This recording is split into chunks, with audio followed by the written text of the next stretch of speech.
Ladies and gentlemen and everyone in between, thank you so much again for joining me on this beautiful Saturday as we fly down into the Minecraft world. Hello!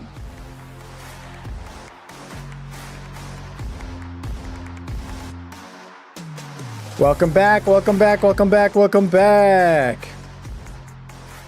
We're streaming. We're streaming. It's a beautiful Saturday, so of course, we're in Minecraft. Because where else would we be on such a beautiful, beautiful day? And look at it, sunny, beautiful day, wonderful time. Here we are on the ship again because I haven't recorded a new fly-in in a while. But here we are. Welcome back, welcome back. Thank you so much for joining me. Thank you so much for joining me. We got a lot to do today. We got a lot to do. I got ambitions. We'll see how far we get. With all of it, but we're going to try. Please do let me know if anything seems off, video or audio wise. I updated stuff and, updates always bring troubles. So please let me know if anything seems off, but hopefully we're good. Here we are in Minecraft. Here we are. I'm Willowake, of course, and this is our Vanilla Survival Bedrock Edition realm. Going on 6 years in this realm. And we've only just started to scratch the surface of all the things that we want to do here. So we're going to keep working on them today.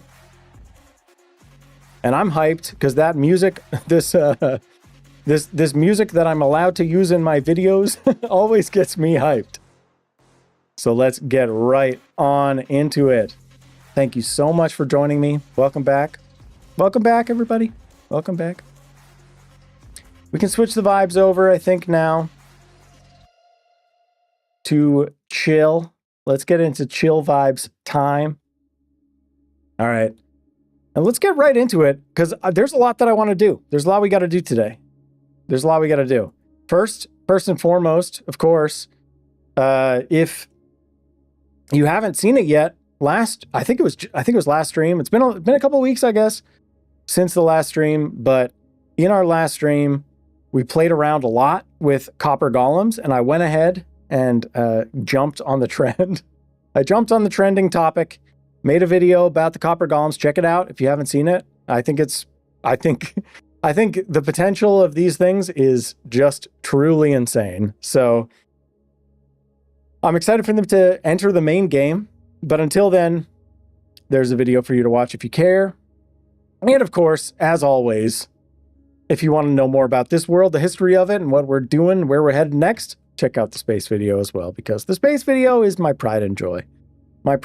So let's get right on into it. We are going to do some stuff today. We're going to do some stuff. So first and foremost, let's fly around a little bit and let's just head towards our main focal point for today, which is the spooky abandoned village. Only 45% spooky at the moment. And that's our task for today, is increasing that percentage from 45% spooky to hopefully closer to 100% spooky, but we'll see how far we get. And something has happened. My arrow quiver is sticking out through my elytra. I don't think that's supposed to happen. So I have this arrow quiver because I'm an arrow kind of guy, but I'm pretty sure when I put on the elytra, it used to take off the quiver, and now it's not doing that. So I don't know what's going on there. But that all being said, let's do our segment.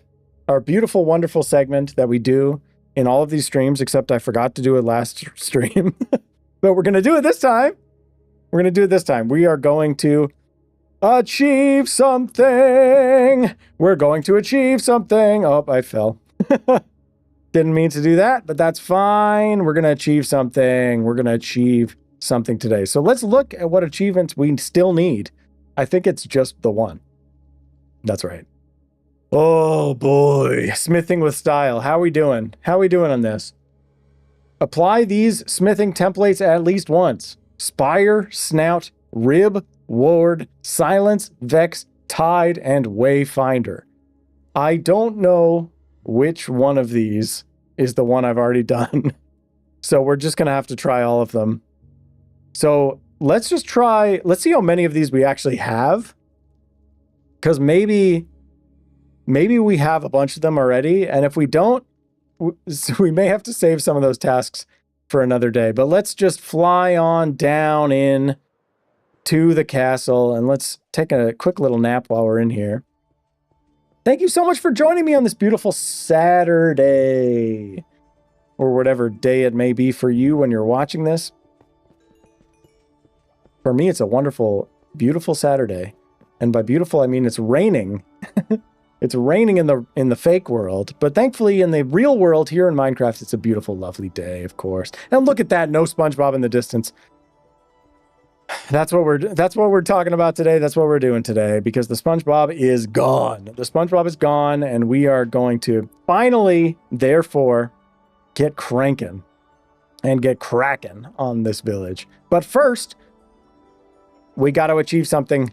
We got to achieve something. So let's see.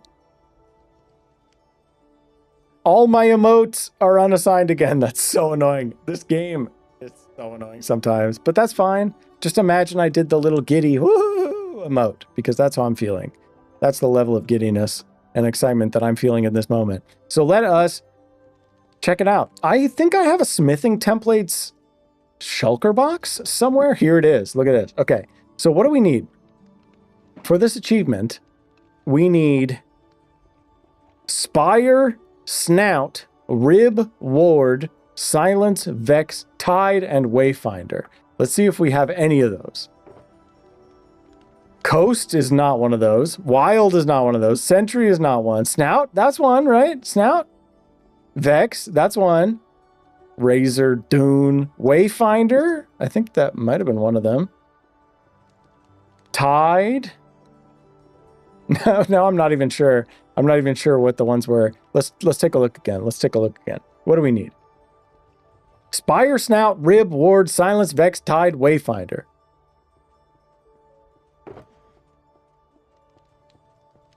Host, tide. Okay, we got tide. All right, we already knew that. Shaper, eye, bolt, flow. Okay, so we have these four. So I think today we're gonna call this "Let's partially achieve something" today. And today we're going to achieve 4 out of 8 of the smithing templates that we need for this achievement. So let's make a copy of each of all of these. Or I guess we don't really need to copy them, because this is not the last copy of any of these. So let's just... Nah, let's make a copy. I'm nervous. Let's make a copy of Snout and Vex. Wayfinder I've got plenty of. And Tide. So okay, we'll make a copy of each of these 3. And we'll just go ahead and use that one. And we'll apply them to something. Not entirely sure what. I mean, I guess I could apply them to my pants here. I've got pants and boots. I've got a helmet that doesn't have anything on it. So I think we just... Hey, welcome. Good to see you. Thanks so much for joining. I hope you're having a lovely Saturday, or whatever day it is for you. I assume it's probably Saturday. I know there's like some places on the planet where maybe it's not Saturday, but it's probably Saturday for you. Welcome. We are working on getting our achievement of the day, our achievement of the stream, which is going to be smithing with style, which is the only achievement that we don't have. So I'm not sure which one of these I did to get the 1 out of 8. So let's just apply all of them that we've got. And we'll figure out one that looks good for the helmet, one that looks good for the legs, one that looks good for the boots. And then, do I have anything else that I want to put a trim on that I don't have a trim on already? Honestly, yeah, let's grab these boots or this helm as well. So, okay, let's do it. Let's do it. I'm going to make some copies of these ones. I hope I have the diamonds for this. I actually don't. Oh, I don't have very many diamonds. Okay.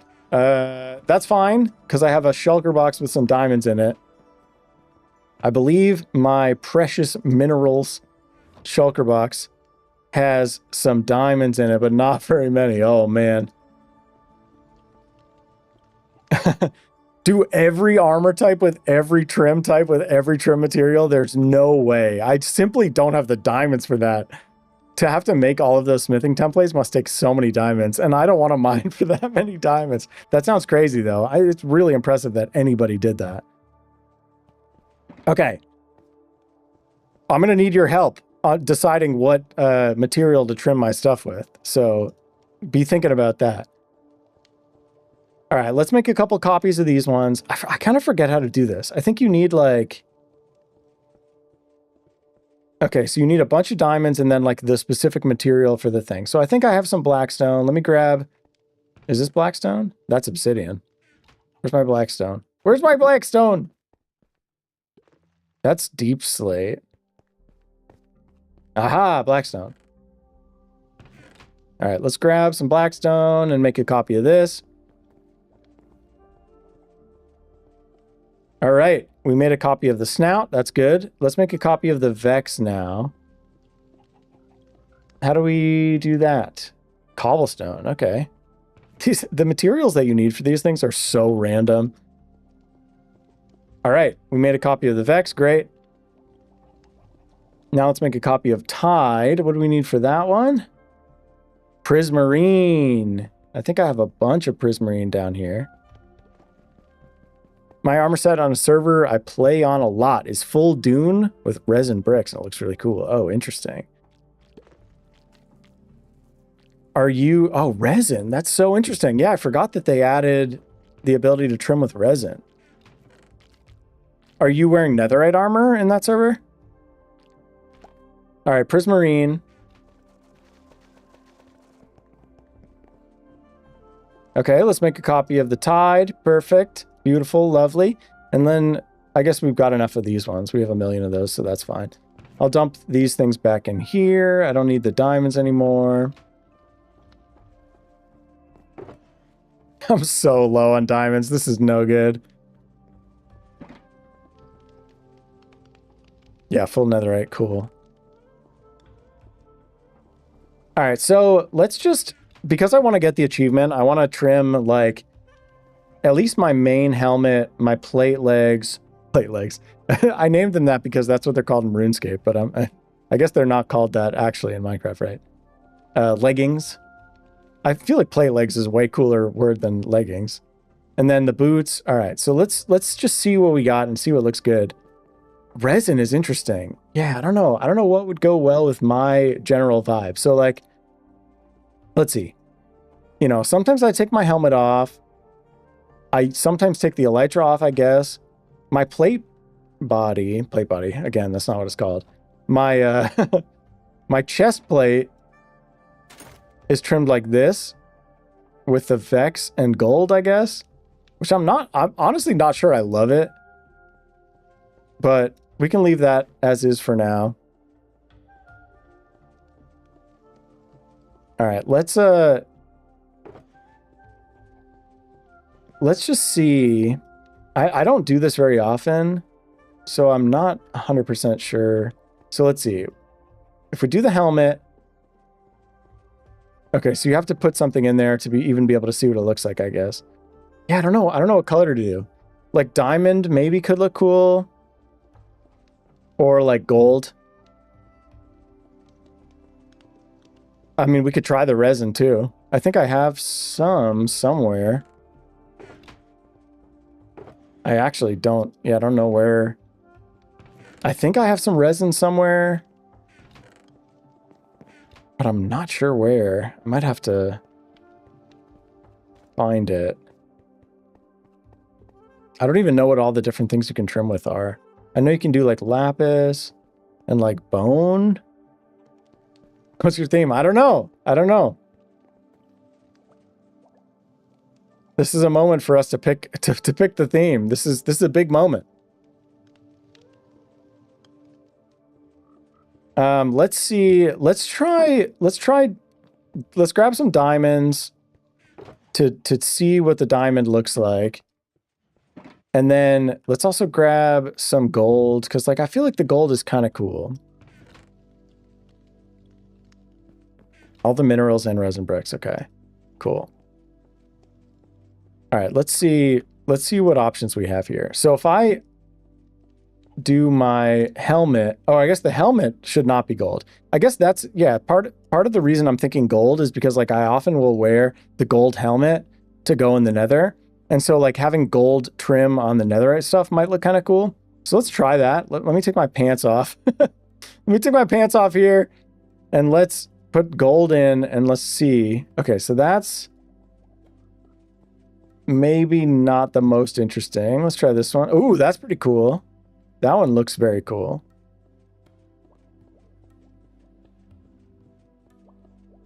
That looks kind of cool too. Oh, here's the list. Thank you. Amethyst, copper, diamond, emerald, gold, iron, lapis, netherite, quartz, redstone, and resin. Sweet. Resin bricks. Interesting. It's so cool that they added that. Oh, yeah. I remember this one. I don't think I love the big, like, nether portal frame. Okay, so I don't think I'm going to do snout. I think Wayfarer could be cool for the legs. Tide could be cool. I think maybe I'm leaning towards Tide. Vex, a little too simple, I think. Like if I were doing this with the plate, with the like chest plate with just the line down the center, maybe that would look cool, but most often I won't be wearing that. So I think I'm leaning towards this. So I think I'm going to do Tide for the legs. Let's do it. All right, let's see how it looks. Hey. All right, it looks kind of cool. I'm not like 100% sold, but I think it looks pretty good. Let's do the boots now. Let's see what boot options we have. And I think now that I've used that one, I've used Tide. I don't want to use it again because I want to get the achievement. So let me put the Tide thing away. Hey, welcome. We're working on getting the achievement for putting a bunch of different armor trims on. Oh man, it is thundering outside. Hopefully that's not too audible to you all. Never mind me as I drink some sugar-free Red Bull. Okay, smithing with style. Yeah, so maybe that was the one that I'd already done, which is kind of unfortunate. But let's see what else we got here. So with the boots, I think gold, I think I want to keep doing gold with the netherite stuff. So let's see. We got Wayfinder. Those look fine. Vex. Yeah, I don't love that. I don't love the Vex stuff, I don't think. Also, like I must already have gotten the Vex thing because I put it on my chest plate. And then we have Snout. Which is like, okay, that's fine. It looks a little bit like pig's feet. I never use the armor templates. Yeah, I mean they are such an indulgence because they're so expensive. I'm kind of leaning towards doing Wayfinder for the boots. So let's try those. How's this look? Ooh. I look, I mean, fancy as heck. Like, super gold indulgent. Like, I look royal, which is, I don't hate at all. It's like a little, I'm not sure I love the legs texture. I might want to try that other one. But let's see what we can do with the helmet. And I'm kind of like, can we do, you can trim with netherite. Does it have to be a netherite ingot? Am I seriously going to waste a netherite ingot to trim my helmet, my gold helmet? What achievement are you getting? The achievement we're going for is smithing with style. Okay, and so we've got 2 out of 8 of them right now. I only have like 4 of these smithing templates. So probably in future streams, or maybe, I don't know, maybe we could do some of it today, but we probably have to grab some of the other smithing templates. But I don't think I have silence, and I don't really want to go to an ancient city today. Oh, man. All right, let's see. Let's see what this looks like. This is crazy to use a netherite ingot to trim a golden helmet, but let's check it out. Okay, so this one just adds like a circle on the side, which is kind of silly. What about the Vex one? Oh, that's kind of cool. Maybe. Is that cool or is it stupid? Does it look like eyes? I can't tell if that would be cool or strange. But I think we have to do it just to get the achievement, right? Because I have to use both of these. And this, I don't like that. the little, like, ear on the side is kind of silly, I think. All right, I think we'll do this. Maybe it looks a little bit too much like a bee, but let's just do it. Let's just do it. I spent another rating it. Oh, it looks like I have angry eyebrows. I mean, I don't hate it. It looks kind of crazy, but I don't hate it, especially because I need it. I need to get the achievement anyway. So I don't know. You know, I could always change it. I could always change it later. This looks so strange. All right, let's see. Let's take another look at what the pants would look like with the snout. Pants. Yeah, no, I don't like that big thing in the middle, I don't think. So let's find something else that we can trim. I have these boots and this helm that are like my, right? Like I have a netherite helm too. And I have my Frostwalker boots. So let's check out both of these with the snout thing that we still need. I mean, maybe this is good. I don't love the weird ear thing. I think that's kind of strange. So maybe we just do this one. Do you have a Discord server yet? I do not. I do not. I think probably that's a step that I will have to take sometime soon. But to be honest, I'm a boomer and I'm not very good at Discord. All right. I think we'll do this one. Hopefully that will get us most of the way there. All right. And so I still have at least 2 of all of my smithing templates that I have, which is great. Excellent. We can throw this stuff back in here. And then hopefully now my achievement is at 4 out of 8. Hopefully. It says 3 out of 8 still. Maybe it just is going to take a second to update. I know on Bedrock, the achievements are very slow to update sometimes for no good reason. All right, let's throw this stuff back in here.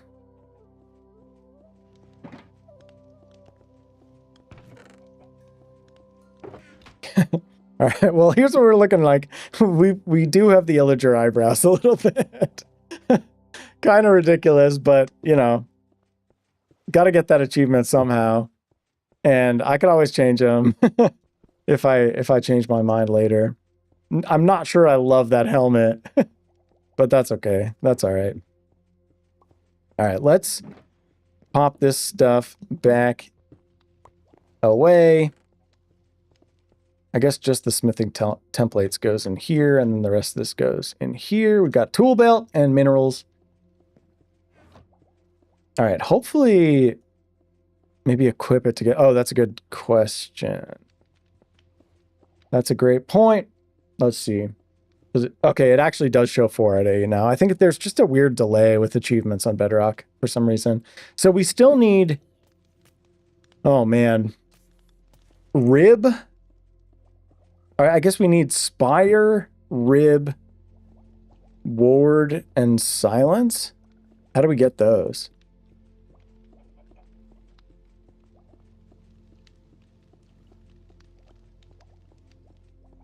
Spire is from an end city. Interesting. That feels like that's pretty easy. Rib? Where's Rib from? A nether fortress. Okay. And then Silence is from an ancient city, which I'm not looking forward to. And then Ward. Where's Ward from? Oh, also an ancient city. Oh, no. Oh, no. Okay, well, we could try to do some end rating. End rating? End busting? Whatever it is the pros call it. We could do some end busting to try to get that one end one, which could be fun. But I also have ambitions for today, so we gotta get to it. So I think maybe getting that to 4 out of 8 for now is fine. If we have time at the end today, maybe I'll do some end rating, try to get that stuff.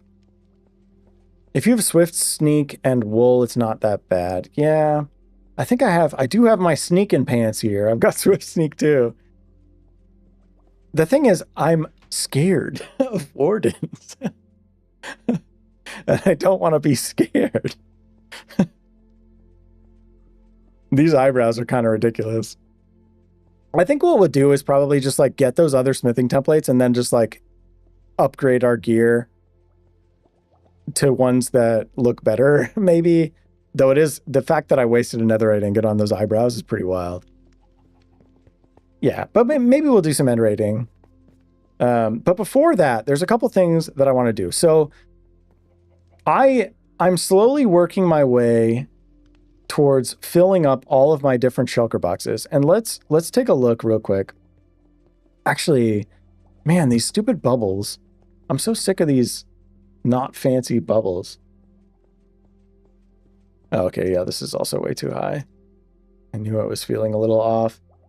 The fancy bubbles option, the lack of the fancy bubbles option is driving me insane. Okay, we're gonna pop into my room for a moment. I'm gonna log out and try to change the settings, because maybe you can only change the fancy bubbles settings when you're not in the world, which is stupid.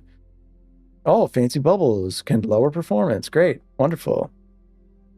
I don't care. All right, let's get back in here.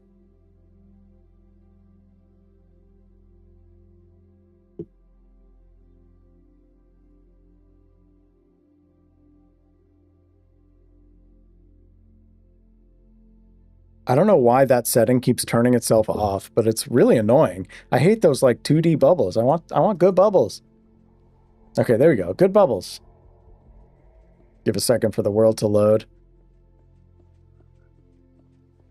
The castle is resource intensive as it's loading in the first time. Okay, yeah, so I've been working on filling up these 16 different shulker boxes. If you know, maybe you saw the, this eyebrows are crazy. Maybe you saw the We're Moving to Space video where I talk about how we're building up our shulker boxes that we have in our ender chest all the time. And right now I've done this one. I've done like this one. We've got like wood and redstone done and light and like nature and minerals, and that's it.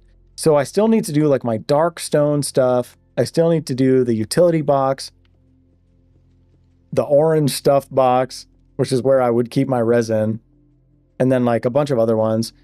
So I don't know. I kind of want to start to try working on another one of those boxes, but also maybe that's boring. Maybe that's more of an off-stream activity. But one thing that I do want to do is showcase something that I haven't shown on stream really, or in any of the videos, which is, so when I first built this world, like one of the first things that I started doing was this big item elevator to get stuff into the storage system. And so I built this like, you know, big white glass tube with like quartz and stuff. And like, I think it looks very cool, but it's clearly very futuristic. And like, I dug this giant tunnel, which looks almost like something out of Star Wars, right? Like this is, you know, you could throw the Emperor down here or whatever. But then I decided to like build a castle, like a medieval vampire style castle all around this. And it's like, okay, these are not exactly the same vibe. And I struggled with that for a while because like, I want this world to feel cohesive thematically. And I made this chamber. This was one of the first chambers that I built of the castle. And I built this thing, this like big hole right here. And it's like, oh, you know, maybe we found the castle and we like decided to dig down into the mountain, and that's where we built the like more futuristic stuff. But I never loved that the futuristic stuff was just like coming out of nowhere. So I want to show something that I made quite a while ago, but I don't think I've shown on stream. And so, right, this is the Great Hall. Hopefully you've seen this. If not, enjoy it. Drink it in. Our meats that have been cooking for years. Our little view down into the library. It's beautiful. Oh, I love it. I love this room. There's not much to do here, but it is nice. But once you pop down to the second level here, there's this like steampunk factory area. You should replace the white glass with black glass. They like glass air, so it looks like an endless pit. That would be very cool. So I've got this like laboratory. It's like a steampunk laboratory kind of a thing. And the idea is like maybe, you know, before we reclaimed this castle, the vampires who lived here before were like working on some science experiments or whatever. But you can see like we leaned really heavily into like the copper gears and cogs theme here. And something that was bothering me for a long time, actually, let's take the secret exit out of here. Because if we push this button on the wall, this door in the laboratory opens up and we can sneak back out into the main terrace. Oh, love that. I do love that. But yeah, basically, I was struggling for a long time with like reconciling that theme of the castle and the steampunk stuff and the medieval, you know, kind of theme with this big shaft that I built very early on. And so something that I did that I haven't really shown is the deepest level of this base. Let's go all the way down. Here we are. Yeah, so this is the deepest level. And you can see we have this beam going all the way up. And so what I did was I built this room here, which serves absolutely no purpose other than making me feel more comfortable with the lore of this world. And so the idea is this was where we were prototyping or building the like engine that fuels the pipe that powers the whole base. And like, right, maybe first we tried doing it with copper cogs, just like the steampunk vampires had done or whatever. But then we realized that like the quartz cogs were even more efficient or something.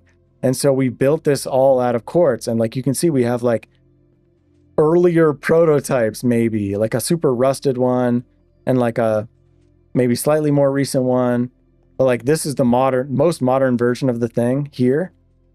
And like we've got a little workbench with some like stuff laying around. Like, oh yeah, we were originally using a lot of copper, but then we started using quartz, right? And like maybe I wrote my notes in this book, and like maybe we had, you know, some wood planks here, some like iron stuff. So I love this little room. I think I needed to build this room just to like satisfy my own like anxiety about the theme of this world not fitting together properly. And now I feel like it works because it's like, okay, yeah, we took over this place. We first experimented with the same level of technology that the previous inhabitants of this castle had been using. But then because we're smarter and wiser, and maybe we come from space or a different dimension or something, right? We were able to innovate on that, improve it, and ultimately create something that is more modern and functional and now powers our entire storage system. And like, this is the most modern place in the entire world, is like this one shaft right here with this stuff. So I think that's pretty cool. I'm proud of it. I think it works. I think it works well. I mean, there's not much here, obviously, just like this little animation, right? Like there's a tiny little redstone clock under here, just powering this like pump or whatever you want to call it. And like maybe this is the engine that's powering the entire base. So I like that. I think it's cool. And down here as well, we have a couple other things. You can see I got a little fancy with the armor stands and the item frames here. Again, like you know, we're just using an invisible armor stands and invisible item frames resource pack, not like fancy armor stand mod that they use in Hermitcraft and other series like that. So this is an armor stand that's like standing probably right here and like holding it out that way just to get that item there. And I think it works pretty well. And so this is to show that if you go this way, you get to the slime farm. And this is it. This is the slime farm. A gooey, oozy, slimy place where there's a giant, I don't even know, pipe of slime pumping slime out into the room here. And you can see we've got plenty of slime balls. This entire area is a slime chunk, so there's a slime farm that goes all the way up here. But just to make it a little bit decorative, I added this like slime floor here. And this is kind of using that technique, right? With the glass air thing. So we've got this like green slime pit here, which looks pretty cool, I think. We've got like a pipe that's spitting slime out into this slimy river. And then this is one of my favorite things. You can see we have this pipe coming out of the wall here, and it has little slime drops that come out of it every once in a while. And that's because secretly there's a spore blossom in there. I think that's very cool. I think it works very well. The fact that there's little green drops coming out is, I love that. Little details like that. Not to mention the fact that having the spore blossom there means that we get these green particles floating all around in this area, which makes it feel nice and slimy. Nice and slimy. Obviously, we have another slime pipe coming out here. And then this is like a little slime river that I made that goes down to this area, which is a natural cave. When Caves and Cliffs Part 1 came out, we lowered the world and found this lush cave down here, basically right underneath the castle. And it just so happened to link up pretty perfectly to where my slime farm was. So I was like, oh, let's make a little slime river. Why not? And from here, we can take the elevator back up to that bottom layer there. Here we are back there. And then this way, you can see we've got some bones in a little barrel or something here. We've got like a bow and arrows and bones hanging there. Hopefully that is immediately obvious that this leads to a skeleton farm. And I think I've shown this before, but this is the little skeleton spawner that we have here. We've got a skeleton spawner in there behind tinted glass, so we can look at it and it still works. The skeletons flow through a water stream here and end up in this little steampunk redstone skeleton blender, which is really just a trident killer, but it looks like the trident is missing. So I'll have to probably find that or replace it. You should try putting an iron trap door under the spore blossom so it looks like it's supposed to be closed, but it's leaking. Oh, that's a cool idea. I don't know why my skeletons aren't coming up here. Maybe there's something wrong with this. I haven't come here much. Since I built the moss farm, I don't really need to get skeletons for bones, for bone meal. But I do like how there's like a rib cage or something sticking out of the wall here. I think that's kind of fun. And then, yeah, normally this would have a trident in it and it would be a trident killer, but it's not working right now, I guess. Drops go down here. Yeah. So that's the ground floor. That's the ground floor of the base, which I haven't really shown too much. But yeah, I wanted to show off this little area, which sometimes it's nice to have an area that's just fully decorative, that accomplishes no real functional purpose, but just, you know, ties the lore together, you know?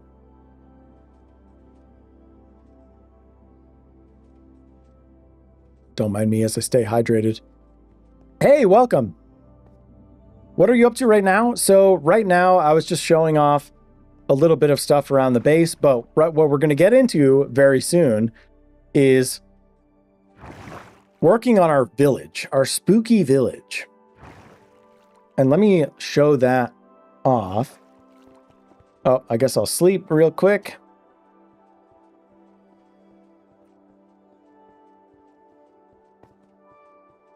Yeah, so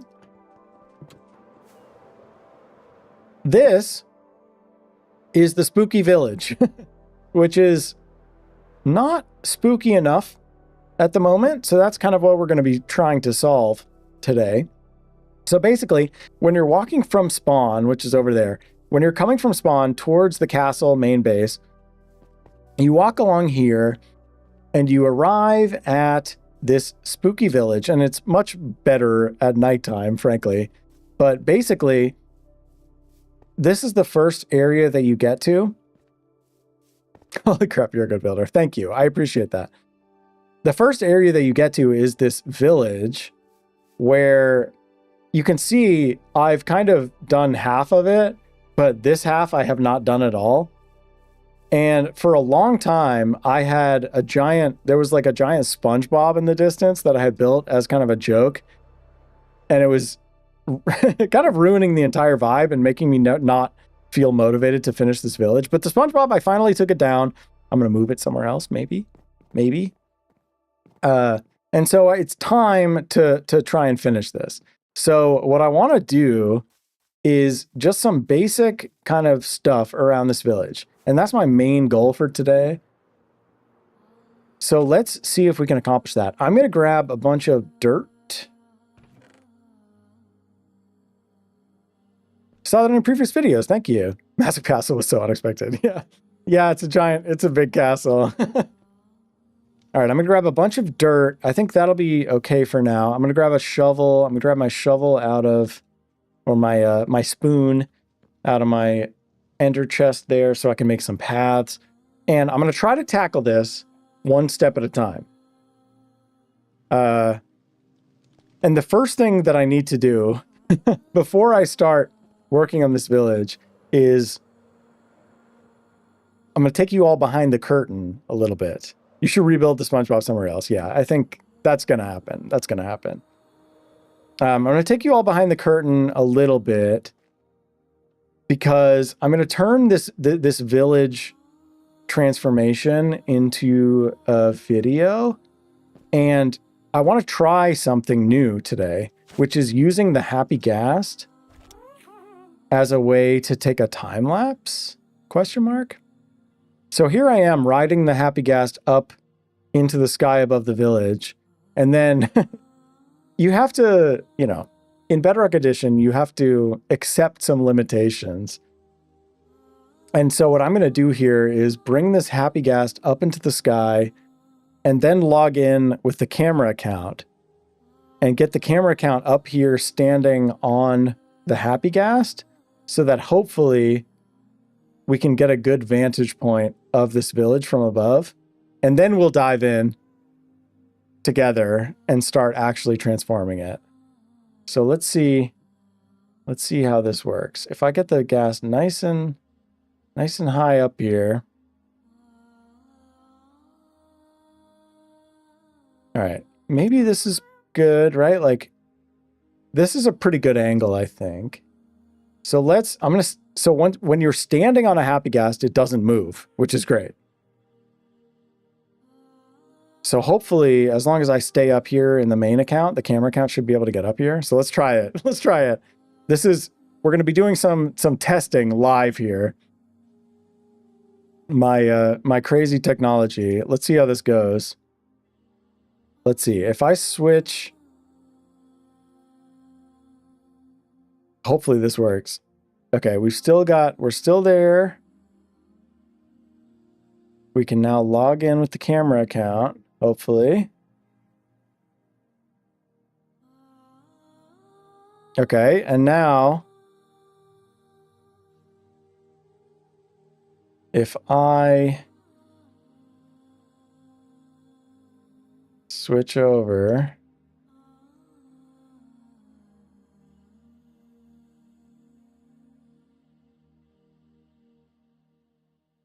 let's see if this works.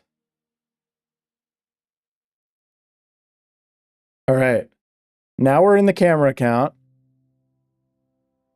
Let's try and get to the ghast. Where is it? Okay, there it is. Oh! There's a little bit of a challenge with my mouse. All right, let's get on here. if we can. No, for some reason, my mouse, like when I try to switch to this other account, it struggles. But let's see. Can I get on? Okay, yes, perfect. All right, so now here we are. Camera account. Here's my camera account guy. Will outtake. If I go to the edge of this and look down at the village, and then maybe change the field of view just a little bit. I'm bringing you all behind the curtain. Let's change to 50.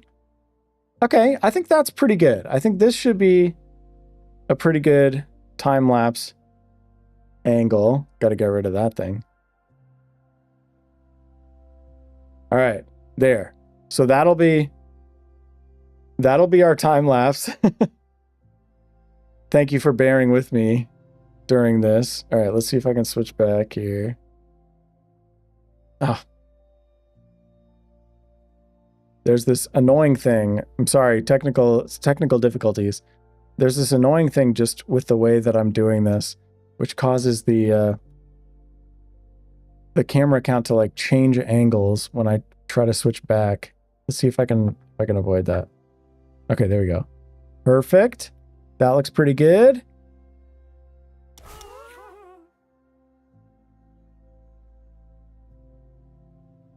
Interesting. So, okay, so now we got that angle. That looks good. Let's see if we can switch back to the normal. And here we go. For some reason, it did not load his skin for me, but that's fine. Now, if we head down, look at this. We're down here. We're in the village. But if we want to, we can see where we are from above. Oh, beautiful. Okay, this is very cool, very fun. I'm trying this stuff live. Bear with me. Do you also stream on Twitch? I do. I like simulcast or whatever it's called to both YouTube and Twitch, but usually don't get any viewers on Twitch. I might not continue doing the Twitch thing forever. Last stream I had more Twitch viewers than I've ever had before randomly, but mostly YouTube.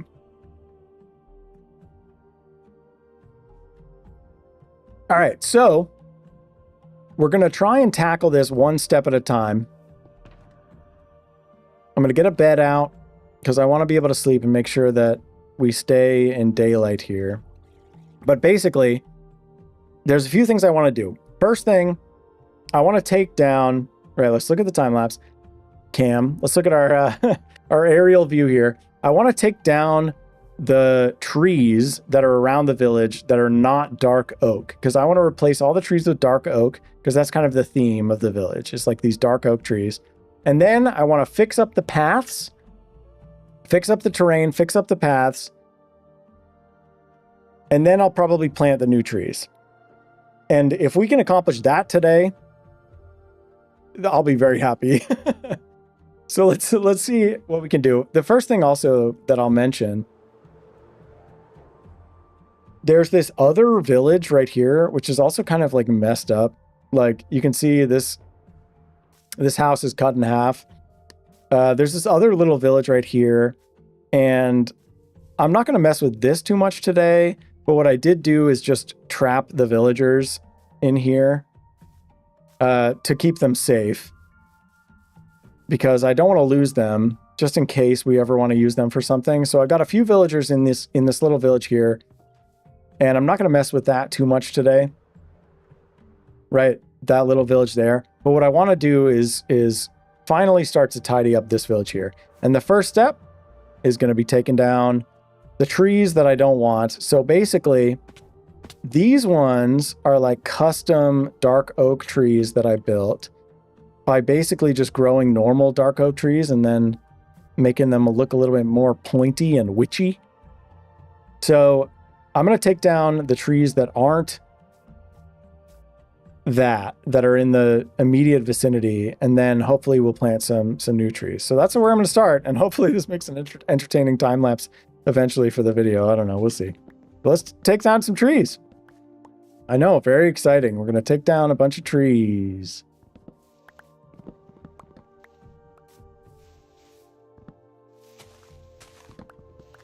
I've been wanting to work on this village for ages. And I think it is finally time. Is it nighttime? Okay, it's almost nighttime. I gotta sleep as soon as it's nighttime. Let's take down the birch. I don't need any birch here. Come on, get out of here.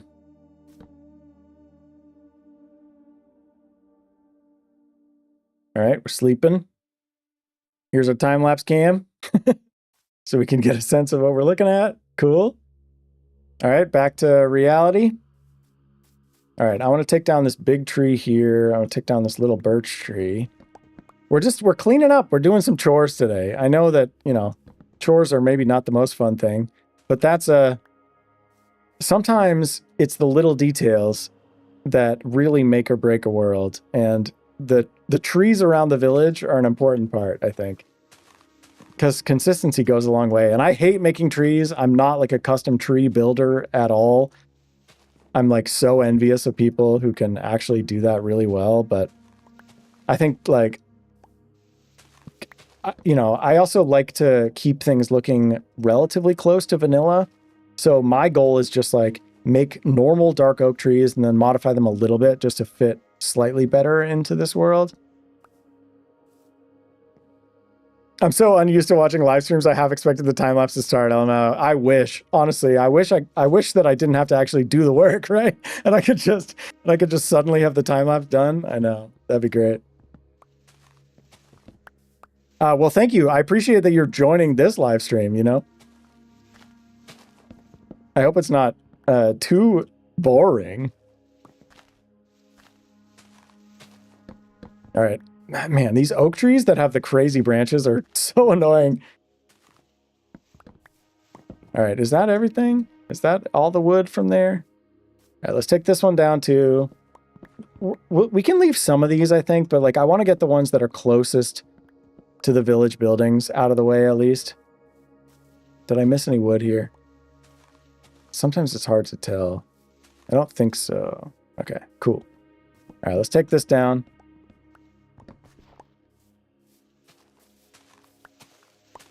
If I've done this well, the leaves decaying will be a very entertaining moment in the time lapse. I love watching stuff like that. It's like visual ASMR for me. Like just watching like people chop down trees and having all the leaves decay is so satisfying.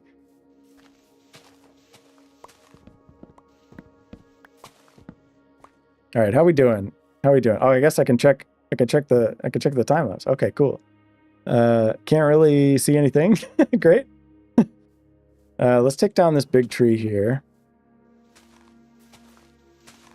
The thing about Minecraft, like any big Minecraft project, is just starting is like half the battle. It really is. Like once you start, then you will get inspired and like start working and like start to find the things that you care about and that you want to do. But if you don't start and you leave it undone for years, like I have with this village, it can start to hang over your head a little bit. Have you ever used actions and stuff? I'm not sure what that is, actually. Is that a mod? This is Bedrock, so I'm not sure if that's a thing for Bedrock or not. But if it is, please correct me.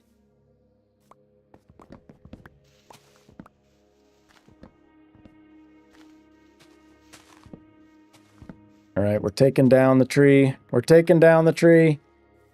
I guess the nice bonus is I'm getting some wood here. Okay, so that's kind of... That's pretty good, I think. I'm not sure we have to take down all of these. I guess I actually... Oh, man. I just popped a totem. That's crazy. I can't believe I did that. Don't I have feather falling? How did I... That's crazy. Bedrock animation research pack. Oh, interesting. I haven't seen it. I'll have to check it out. Is that the, like... I've seen... like the smooth animation stuff in Java. Is it similar to that? Costs 1,600 mine coins. Mine coins. Man, Microsoft is so annoying.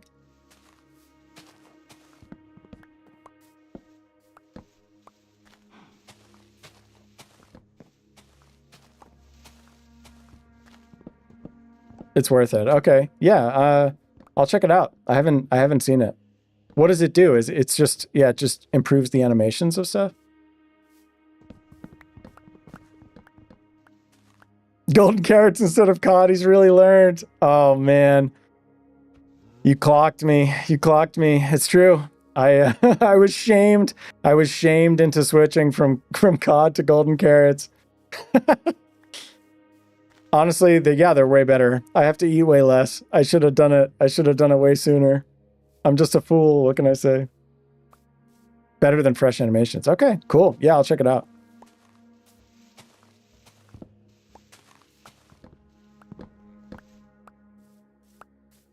All right, how we doing? We're taking down these trees. I hear some cows. I think I do want to take down all of these. It makes certain items 3D. Interesting. Okay. I'm intrigued. I'm intrigued. It's a resource pack and not a behavior pack? The thing about this world is because I have achievements on, I only use resource packs and not behavior packs because I don't want to lose the ability to get achievements. But I'm here for it if it's possible.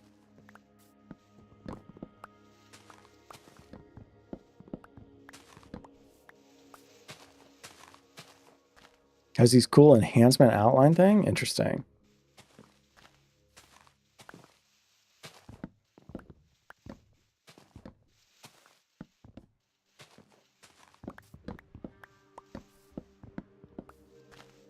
I hate when trees of different kinds are right next to each other in Minecraft. Like, I guess it's realistic, but the idea, like having all the different leaves mixed together and the different wood types right next to each other is, I think it looks really bad. I don't like it. Yeah, it's just a resource pack. Nice. Okay, yeah, I'll check it out. Thanks for the rec. All right, let's take this tree down. Let's take these trees down. Some of the weirdness with this world also is just because it's been around for so long that I've gone through so many versions, including the transition from pre-Caves and Cliffs to post-Caves and Cliffs. And the like boundaries of the stuff that was pre 1.18 world generation looks a little strange sometimes. That's why like that village has a house that's cut in half. Okay, let's take down... How we doing? I think I'll leave this little line of trees. We'll just take down these ones. Yeah, here's a tree that's cut in half, for instance, right? Like this is clearly supposed to have leaves there. So some of this tidying up is also just good for the world in general.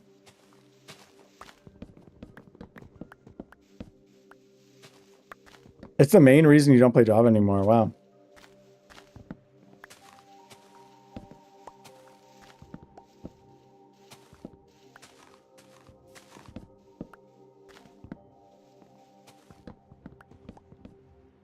How are we doing on time here? Okay, it's almost, it's maybe 6 o'clock. I actually prefer pre-Caves and Cliffs generation. Yeah, I can understand that. I think like the old caves had some charm to them. I think the overworld generally looks a lot cooler, and I do really like the new like enormous caves. But I do kind of agree that like there's some stuff from the old caves that are like missing a little bit now. That said, I think overall I like it. All right, let's take this down. Man, I gotta be careful. I'm gonna die again. I gotta get another totem. All right, hopefully that's the end of that tree.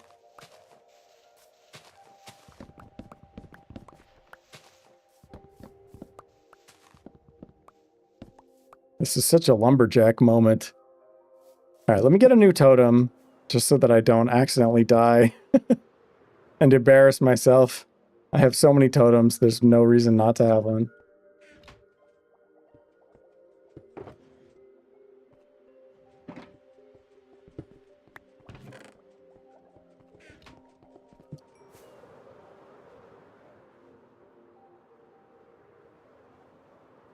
All right, how's our tree stuff coming along here? I guess I should sleep soon. Yeah, don't get me wrong, the new stuff is amazing. It's just not what I grew up with. Yeah, I get that. I totally get that.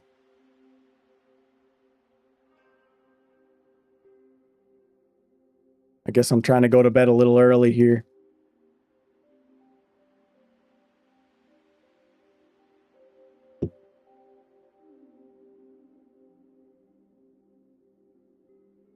Come on.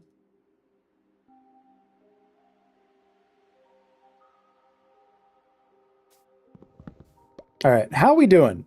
So we're taking down these trees. Once we get into the actual like changing of the village paths and stuff, hopefully this will be a little bit more interesting than just taking down trees. But that's what streaming is for, right? I got chores to do. Okay. We're getting closer here. Let me take down this tree.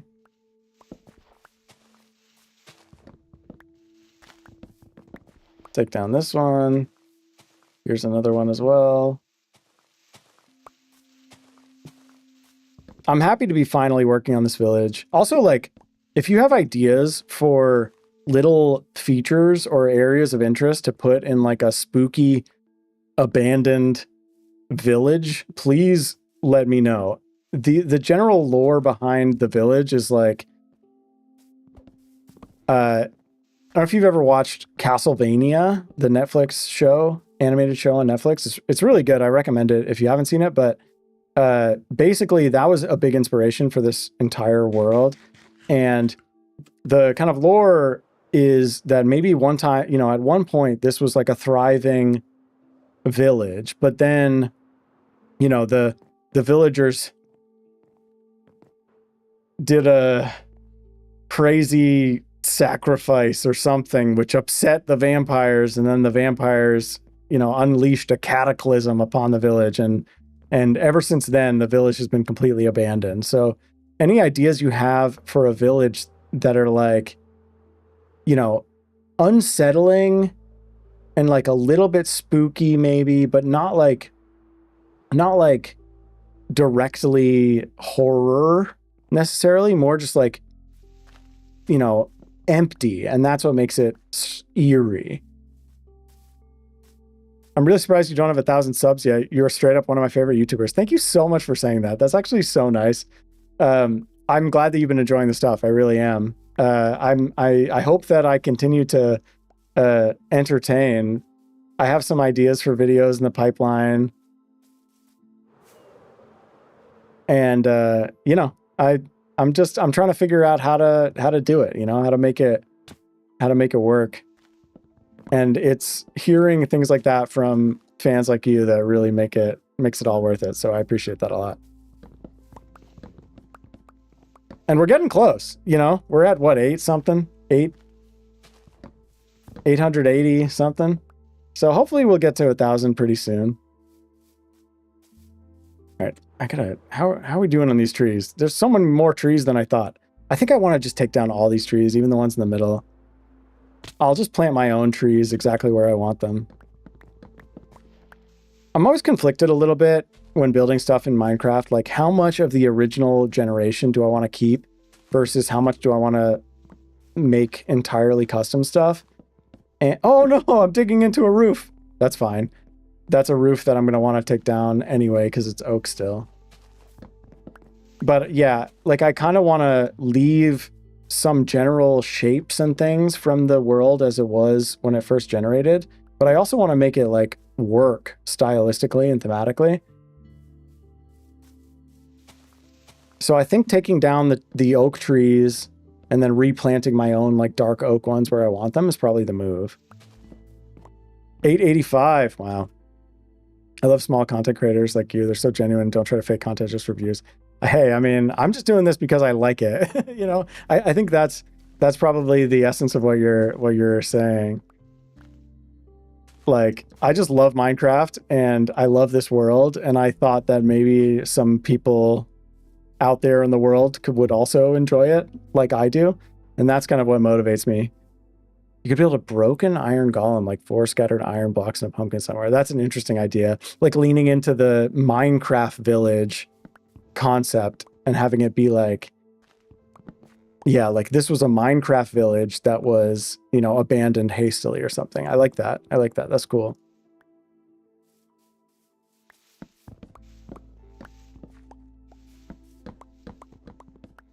It's funny because like the villagers are so like corny.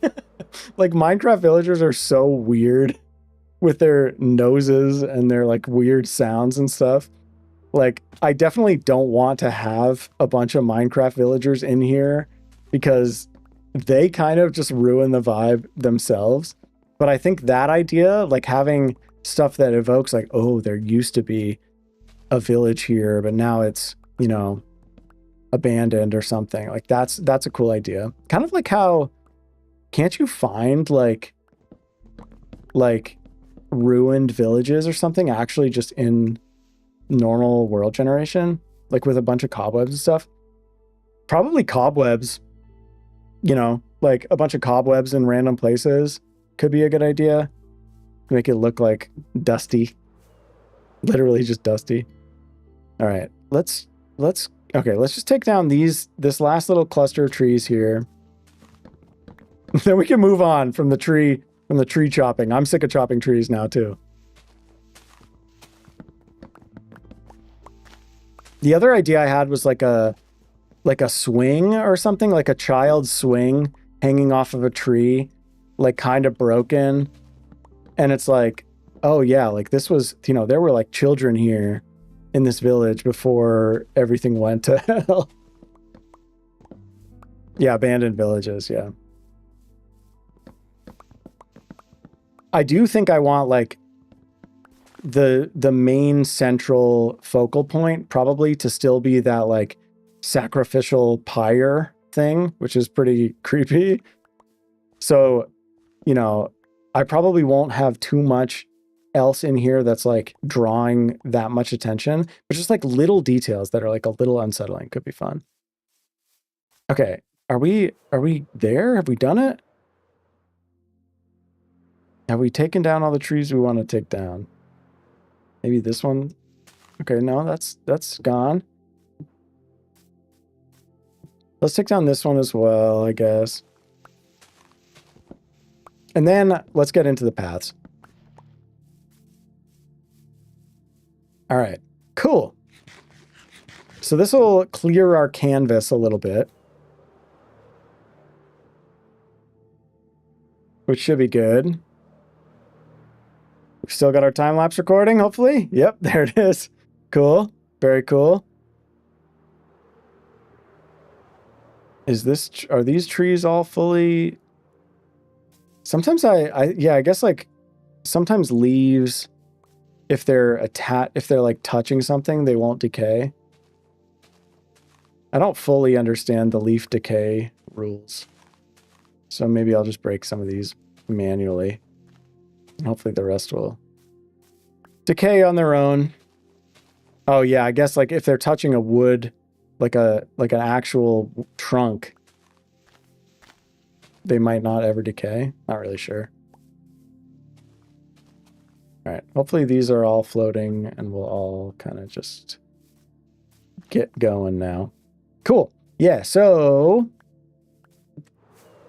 let's actually hop up here. I want to be careful not to get in the view of the camera, but basically let's think about where we want our paths here to be. So I'm imagining that I'll probably put like a bunch of trees around this, so it's mostly enclosed, but I want to start to lay out some basic paths so that this village is actually a little bit more cohesive than it is right now. And then we can start to do stuff like putting in the mangrove roots, which I think are a cool detail. Putting in like the light gray stained glass, which I think looks like fog and looks pretty cool. Obviously, like this whole area looks way better in the nighttime, but you know, it doesn't look bad in the daytime. It just, you know, it's not, you're not getting the full experience in the daytime. So let's do like, let's just like fix up the paths here. I want to make a bridge that goes here, I think. And I guess I should use dark oak. So let me just like make scaffold out a little bridge, and I'll probably come back to it eventually and add more detail. But in my wood chest, or my wood shulker box, I've got a bunch of dark oak, so hopefully we can make a little something here. And we'll just do some slabs. Is it getting dark? Yeah, it is getting dark. Okay, I'm gonna sleep. I'm gonna sleep as soon as I can. But yeah, maybe like right here, 3 by 3, we'll just have like a little bridge that just goes across like this, right? And I'll come back here and add more details. Let's make sure we sleep so we don't get stuff spawning and ruining our entire day. Come on, let me sleep. Just let me sleep. Clock in the bundle so I can always see what time. There are monsters nearby. What? Where? I don't like that.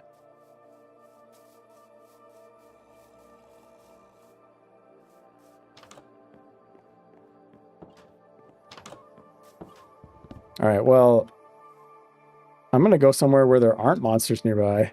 Hopefully.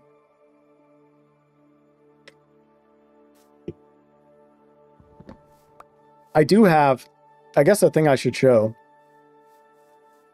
I don't think this is what was prompting that message, but down here in the middle of the village, underneath it, I have one of my patented Will Awake trap a bunch of mobs in a hole type little things where you come in here, you name tag them, you drop them down, and then you can go get some more of them.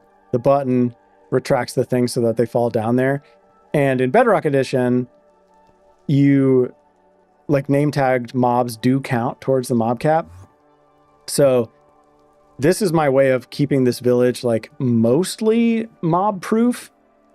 Having a ton of zombies down there in a hole, plus like one cow. One poor little cow who's stuck in a hole with a million zombies.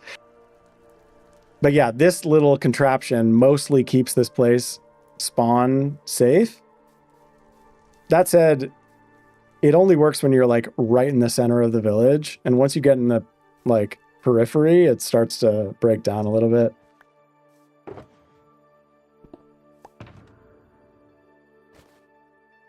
All right, let's keep building this little bridge. We'll just do like a super simple little thing. How do we want to do this? Like this? I'll come back and, like I said, like I'll come back and flesh out this bridge a little bit later, but I just want to make like a little thing so that we have a way to walk across this. We'll just do something very basic like this. I shouldn't have put away my crafting table. What was I thinking?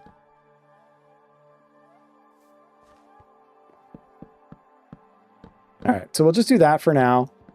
And what I want to do right now really is just like get the basic paths in and the routes around this place. So I think, yeah, so when you first walk in, you're generally coming from this angle. You come here, you arrive at the cemetery first, and you could cut through this little hole in the wall and go straight in there if you want to take a shortcut. But otherwise, you're going to be driven this way.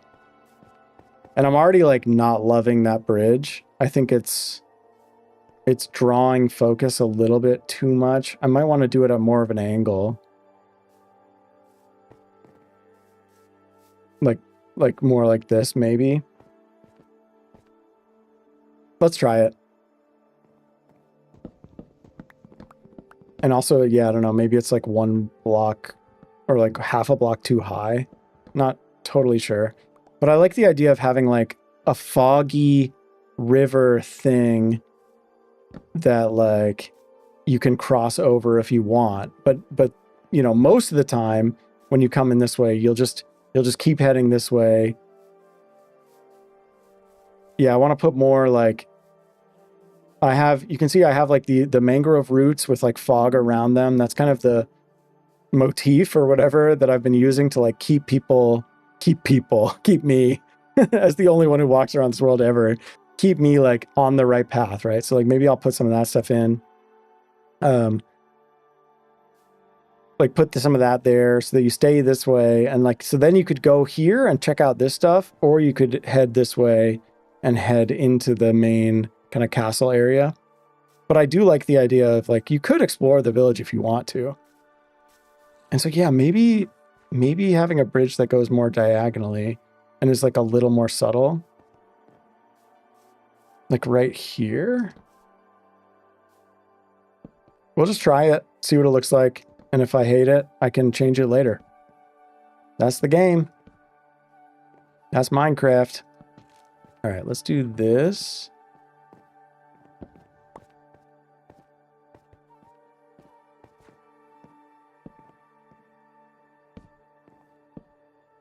And we'll just keep it a little bit shallower than we did before. And then, yeah, we'll just add like a little bit of an off ramp here.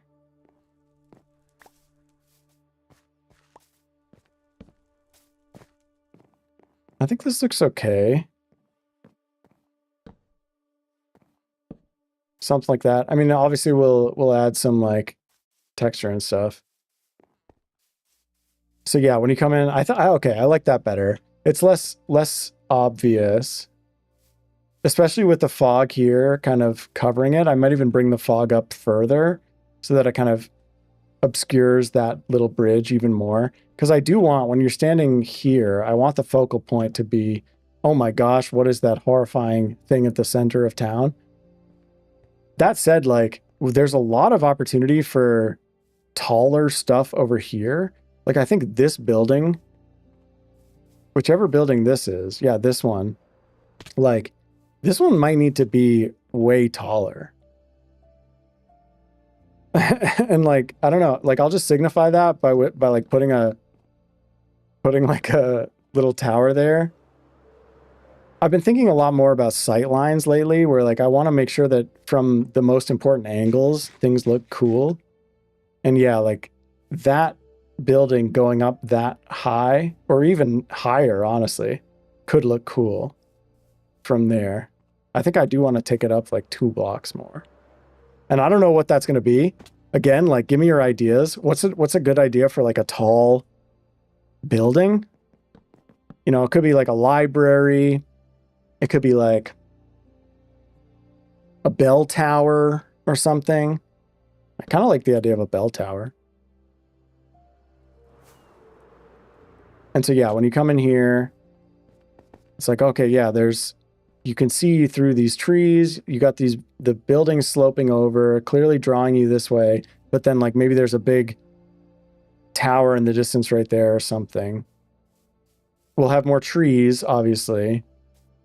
And then if you come this way, let's like tidy up some of this dirt here. I want to really take some time to like figure out these paths. And I want to get rid of the like existing path blocks that don't really make sense to me. Right? Like, okay, maybe it's something like this. You come along here and now, okay, this leads you this way. Hey, Callie, welcome. It's so good to see you. How have you been? I realized whatever stream it was a while ago, you said that you had gotten a new job, and I missed that comment entirely. I hope it's not completely soul-crushing. I hope you've been hanging in there. Welcome back. It's great to see you.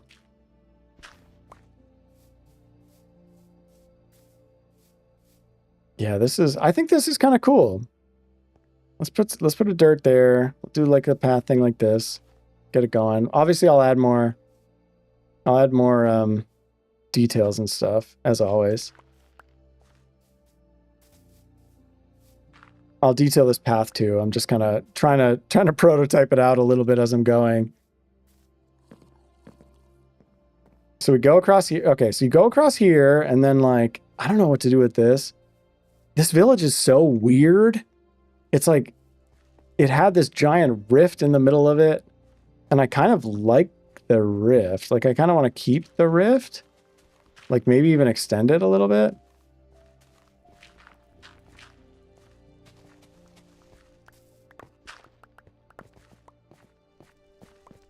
Something like that. I'm not really sure. This can be a lot of trial and error, but that's the game. So you come this way then, and then like, okay, this is a creeper hole, I guess. Let's fill this up. I'm gonna need more dirt. I'm gonna need way more dirt. I'm in the etho family of we should fill in our holes completely and not leave floating holes.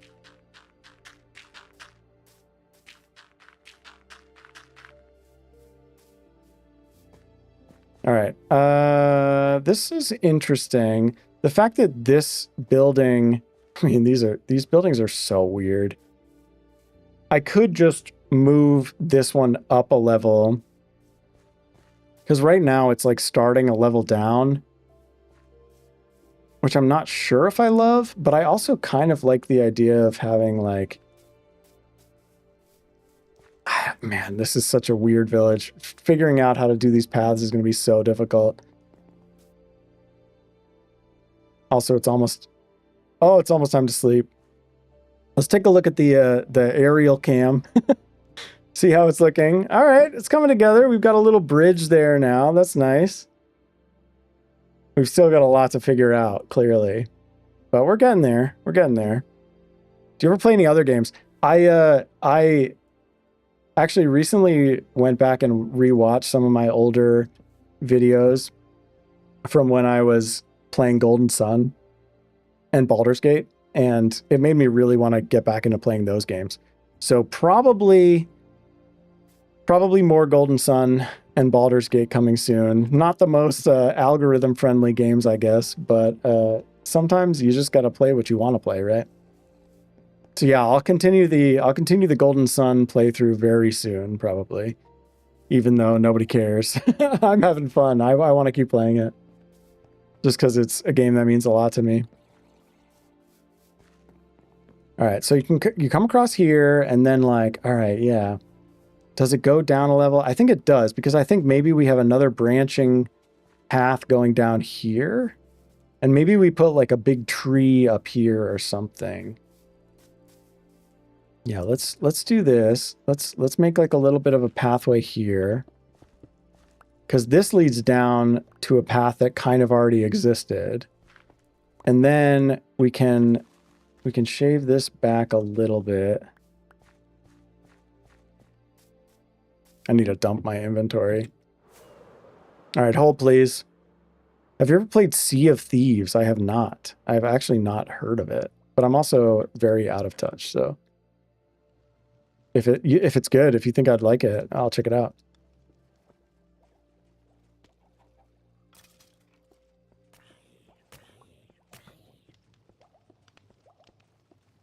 All right, let's grab some more dirt while we're here too. And I guess rockets.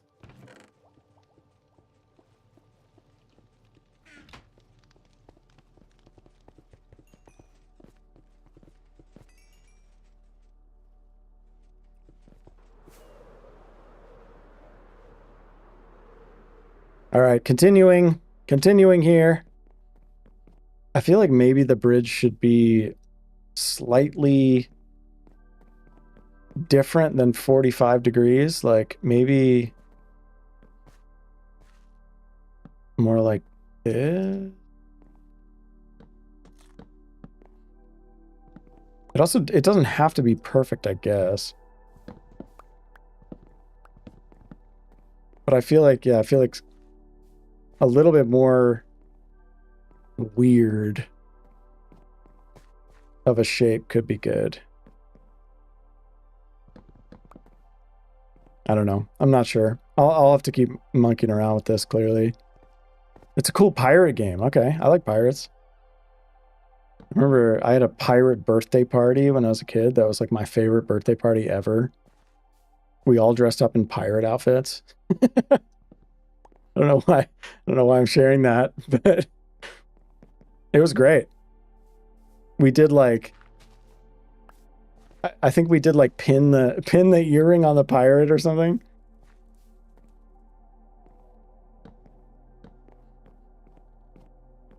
I don't know. Yeah, I've totally ruined my bridge here. I'm not sure. I'm not sure exactly what I want to do with that, but I think I just want it to be a little bit more, like, not quite so uniform.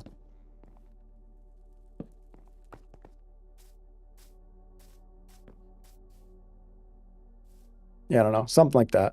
I'll keep messing around with it. So you cross here, and then from here, yeah, I don't know. Maybe there should be like a tree here. I could start to plant some trees. Because at this point now, all my leaves have decayed. Yeah, let me grab some saplings. Actually, I guess I have them. I have them in my chest, of course. In my nature box, we've got dark oak saplings. Let me grab a bunch of these. And I'm just going to put some trees around where I like might want there to be trees. Hey, welcome. Great to see you. Let's put a tree here. Oh, there we go. Let's put a tree there. We'll leave this like this for now. I'll definitely use some slabs. Like the spruce slabs do a good job of blending in with the path blocks. So I'll probably use those to smooth out some of these paths. But basically, like, I just want to come up with a rough outline of what these paths will look like here. And I think I don't really know what should be accessible from this spot. Because, like, I don't think, like, most of the time, this will just be a thing that you can look at, but you won't get too close to. And, like, maybe there'll be a tree here, too. Let's put a tree here. Let's put a tree there. Let's take this down.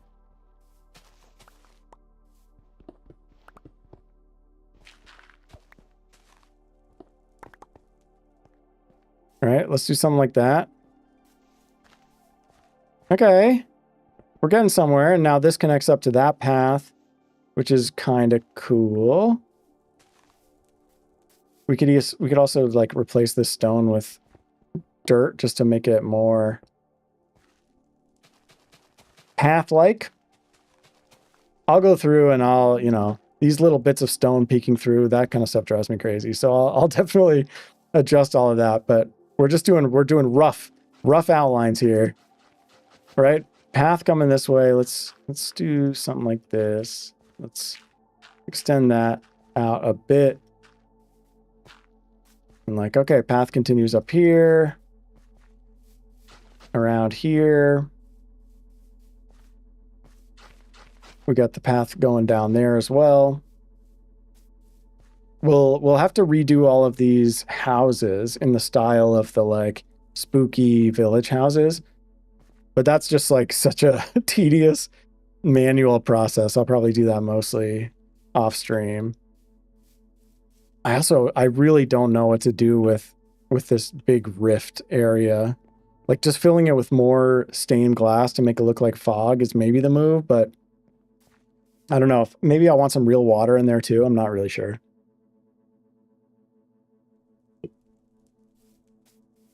All right, let's keep this going here. And then, all right, so we'll replace these. We'll, you know, update these buildings as well. And then this one is like the last one at the end of the road here. And I think I don't think I want like most of this path, I don't want to be path. Because this path extends way too far.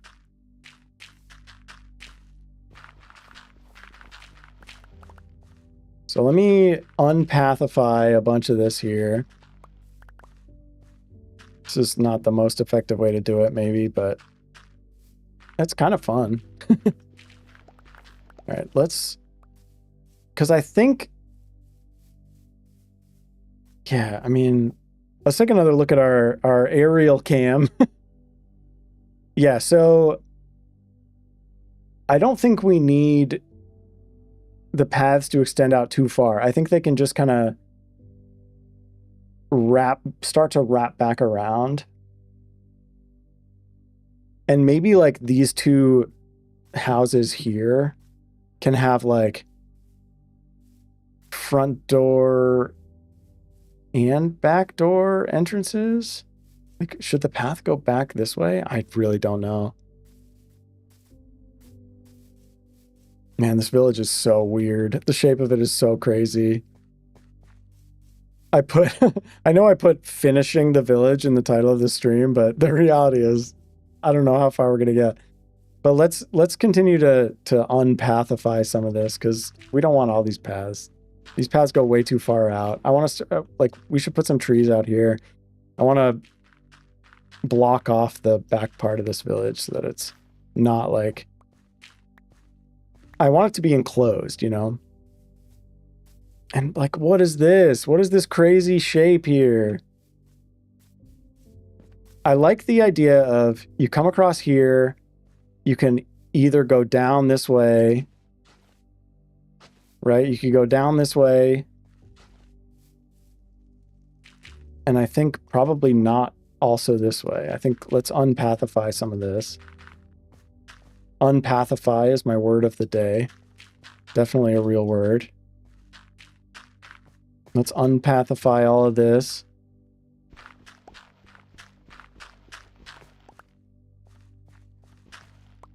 Please also, like, if people have suggestions, I am all ears.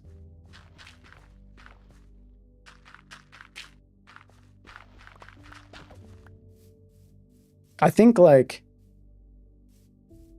having this path go as far as this house and then just go this way probably makes sense, because that's kind of a natural end to the village. Also, it's getting dark again. All right, we're gonna have to sleep soon.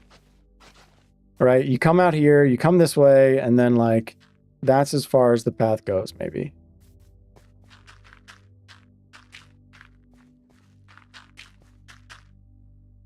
All right, let's sleep. Let's sleep.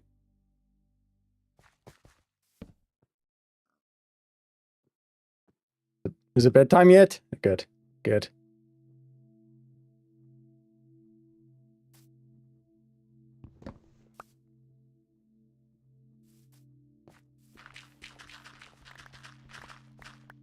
Right, so you can come this way.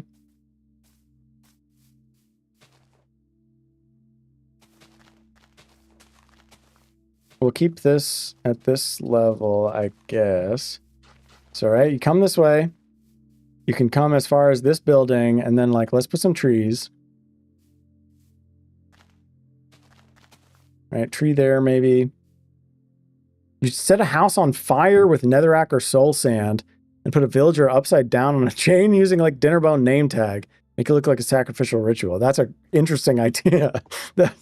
It's very dramatic. I mean, it's interesting. I'm on the one hand, I'm wondering if I want to have any villagers in here at all. Like maybe it's more eerie if like it's fully abandoned. But then again, it's like, you know, having a villager who's just actively being sacrificed or something might be kind of good and cool and scary. So yeah, it's an interesting idea. I can play around with that a little bit. All right, let's unpathify all of this. We're unpathifying. We'll get some more trees going. Oh, 886. Wonderful. Wonderful. My yeah, this is officially now, this is my 886 subscriber special. Thank you all for joining. I really appreciate it.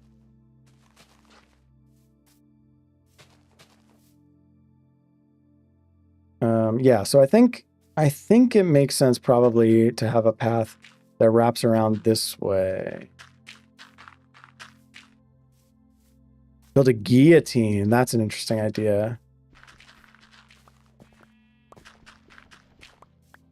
Yeah, I wonder if there's a way to make a guillotine that looks decent in Minecraft. It could be kind of fun.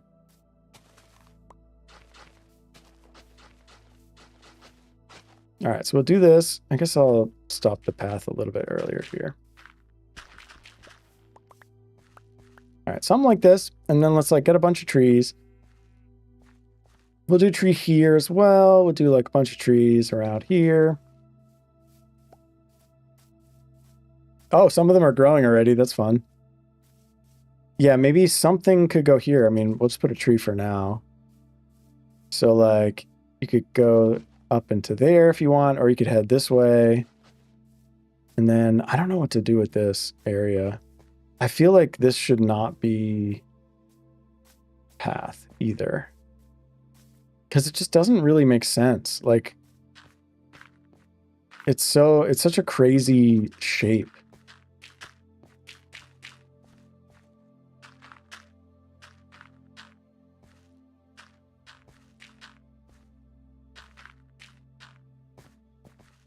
Yeah, I'm not sure.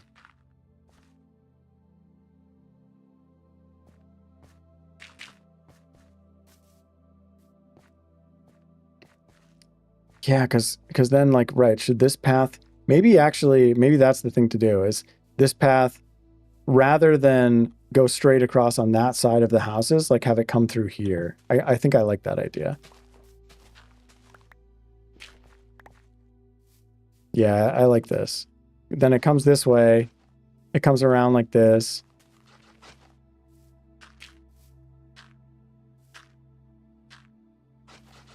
Right? It could be good. You got 2 kittens? If I'm interpreting that message correctly and you're telling me that you got 2 kittens, that's extremely exciting. Kittens are delightful.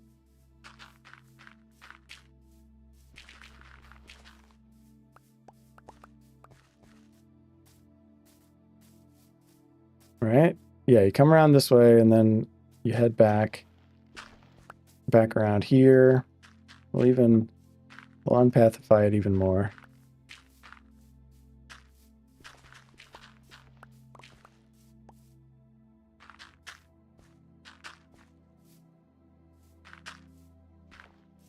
All right, yeah, so then you come around here and then maybe you head down this way. I feel like this looks pretty cool. That's amazing. That's so exciting. Do you have names for them? Also, are they boys or girls?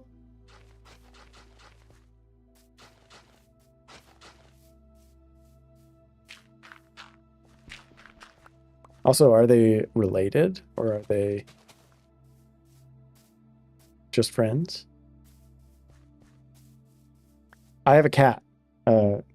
Lore drop. Willowake has a cat named Hugo, who is very adorable and is from Africa.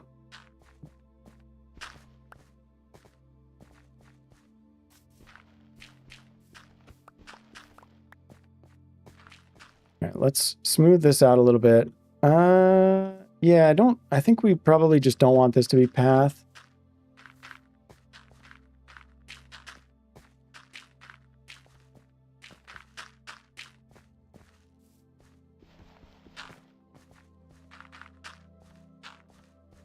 I'm just winging it. I'm just winging it. I don't really know what I'm doing. We're just trying to standardize these paths a little bit here. And I think like, yeah, let's put a tree up here.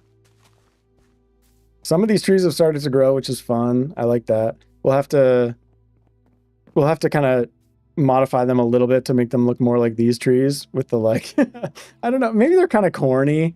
My like little witchy pointy treetops, but I like them. I think they work in this village, which is like kind of cartoony.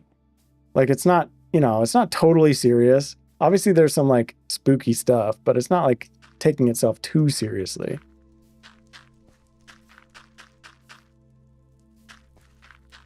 Let's tidy this up a bit.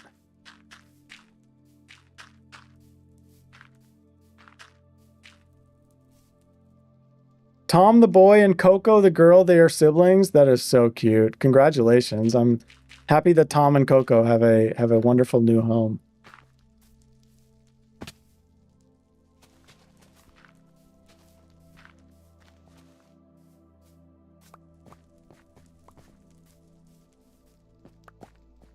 Are these your first cats?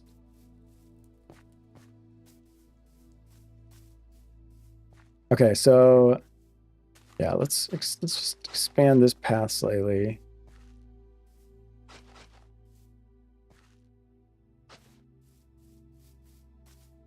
Okay, I'm starting to feel this. I'm starting to feel this, and I'm starting to get excited about the vibes of this place.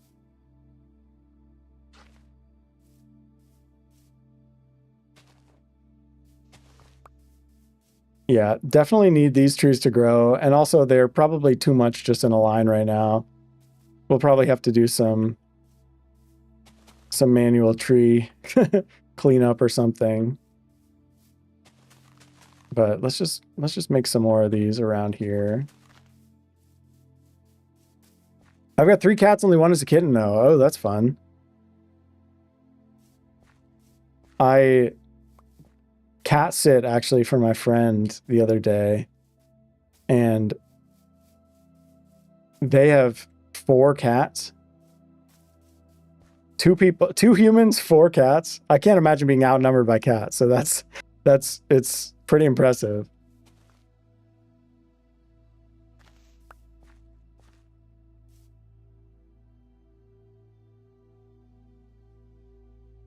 Oh, spaghetti and meatball are such good names.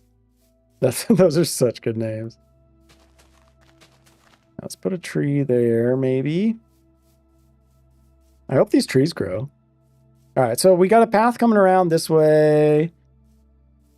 Let's tidy this up a little bit.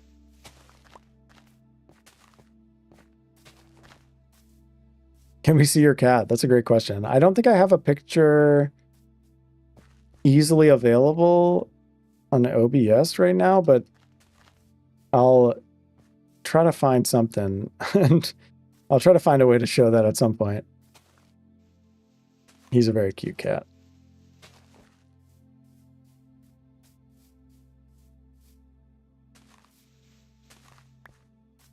Okay, everybody wants to see my cat. All right, let's see if there's a way I can do this. All right, it's almost nighttime. Let me grab a let me grab a photo of Hugo. And also sleep.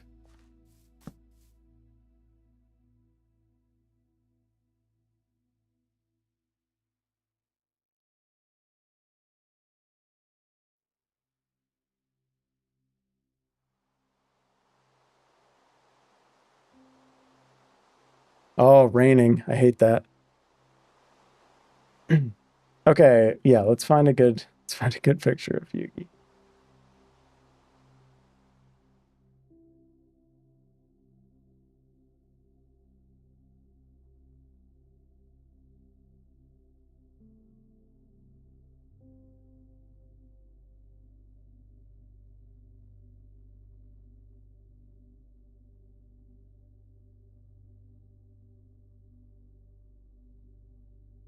All right, here's a good one.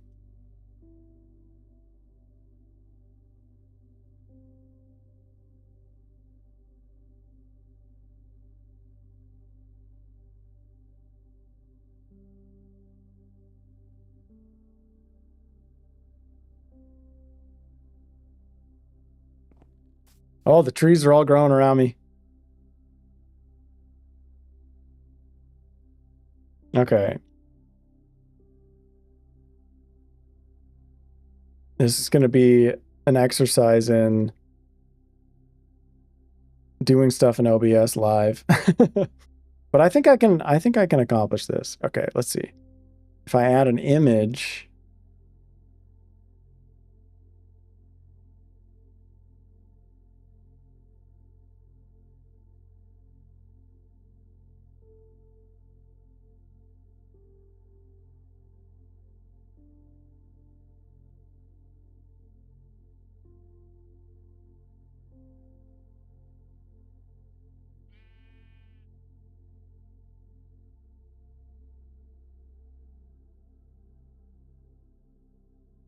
this is okay, there we go.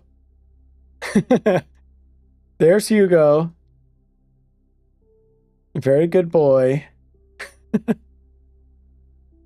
He's a very cute cat. There he is sitting on the TV remote. Look at him, distinguished gentleman. He was born in Benin in West Africa. My partner did Peace Corps there, and in her village was randomly given this little baby kitten who she then named Hugo, and he lived with her the whole time she was there for like 2.5 years. And then when her Peace Corps time was done and she came back to the States, she brought Hugo with him. And Hugo has been with us ever since. Hugo is she actually had his DNA done, and he's part, like, mostly Egyptian street cat or something, and then like random African bush cat. Like, it's so funny. It's totally random. That's Hugo. He's a cute little boy.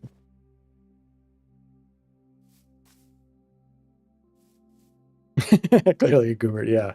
He's a funny character.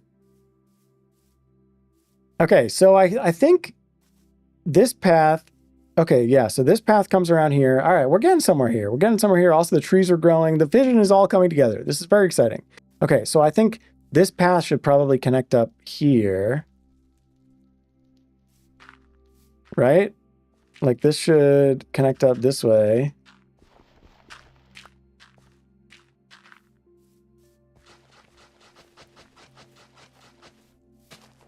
And then, so you can come around here. Maybe we'll take down this hill a little bit so that this path connects up more directly, and then unpathify some of this stuff.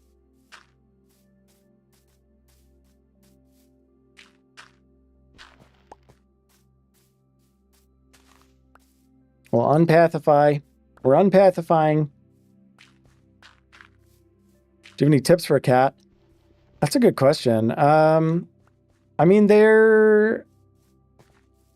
cats are funny because they want affection on their own terms, which I never really had dogs, but from what I understand, it's like pretty different from dogs, where dogs like always want affection and like will always love you whenever you want their love. Cats are not that way. And so, like,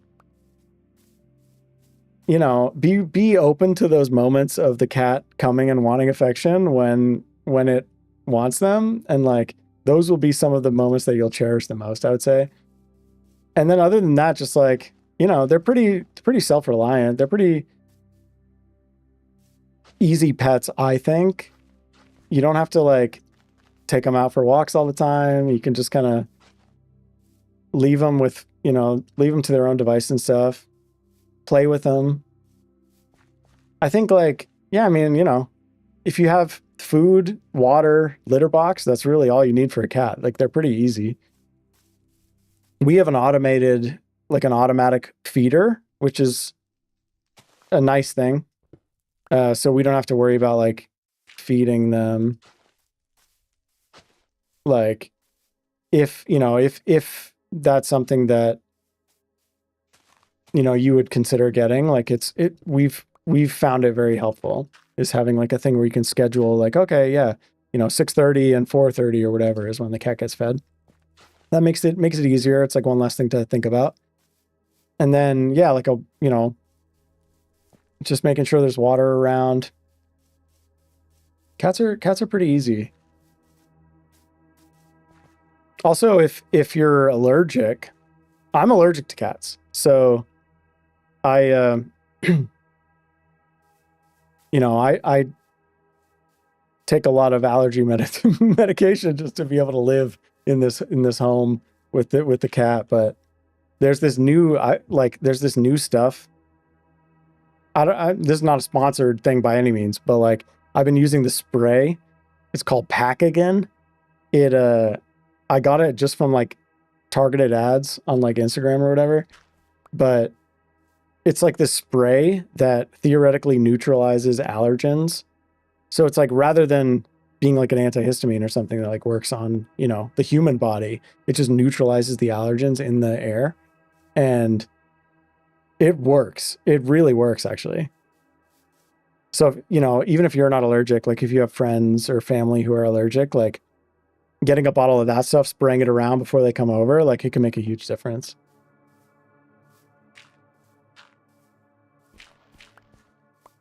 Careful not to overfeed them. Meatball's 29 pounds. Wow. Yeah. Yeah, Hugo's a small cat. He doesn't like care about food that much, I guess. Which is, and I don't know, it's interesting. It's unusual. Like my friend whose cat or one of the cats that I cat sit recently had like he's a big cat. There's also fancy cat food that makes them release less allergens. Yeah. I think the same brand as the spray also makes like food additive, which I haven't tried, but I probably like will because it seems like it works.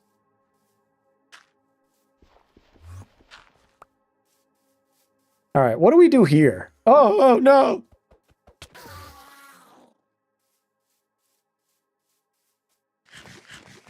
I wonder if I could trap an Enderman somehow in this village. Just have like an Enderman jump scare in one of the houses. You open the door and there's just an Enderman chilling. I'm also allergic. That's what the doc said, but I don't like get swollen up. Yeah, me neither. I get like sniffles, you know, sneezing. It's not too bad, thankfully. Okay, the trees are growing. All right, let's take a step back and look at this. Okay, it's coming together. It's coming together. We're definitely going to have to reshape a lot of these trees. Also, I think I want to put in some more trees around here. Also, I'm definitely going to do some smaller trees too. It's just like with the dark oak, the only natural ones you can grow are the big ones. But I want to go in and add some like, you know, one wide ones around that I'll have to just make manually, I guess. Let's put a tree there. Oh no, I'm out of saplings. Oh no! Is that all my saplings? Oh no! All right, we might need to take a sapling break.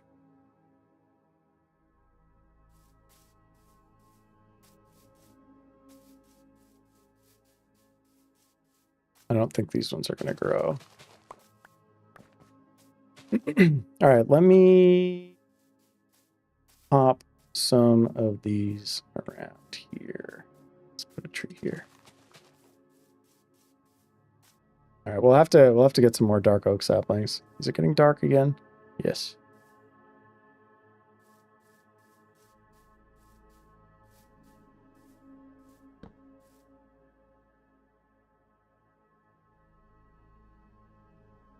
It's getting dark.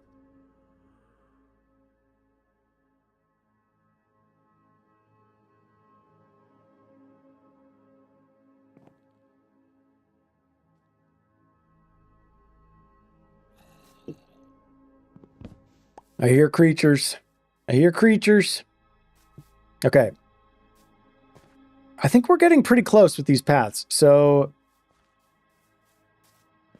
I guess we'll leave this. Yeah, we'll leave this like it is, where this path kind of ends here. We'll depathify that. We'll depathify this. Maybe add like a little bit more. Actually, I kind of like the rose bushes, actually. I kind of want to make like a rose bush witch's garden or something. I feel like rose bushes are a very like witchy thing for some reason. I'm not sure why I feel that way, but it seems right. And let me depathify some of this stuff around the sacrificial pyre here. And then it probably makes sense to have this path continue down here. So you could come across.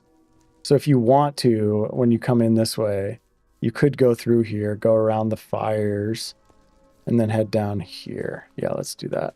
I think that seems sensible. It's like maybe a little steep. It's a little steep. It's a little steep, but think it's all right. Maybe we could even put a staircase or something.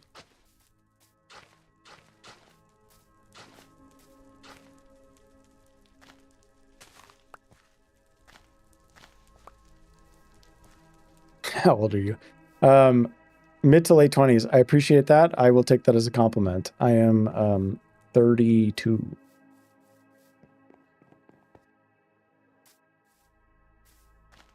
I'm an old man. But honestly, 30s are where it's at. Okay, so that tree, let's take a look at our sight lines. So when you're coming in this way, I think that tree is a little troublesome, unfortunately. I think it kind of takes away from the view a little bit. I think I'm going to take this one down. And maybe I'll get some saplings. Yeah, I think I'm going to take this one down. You don't look 32. Thank you. Wear sunscreen, folks. All right, this will be good. We'll get a bunch of saplings from this.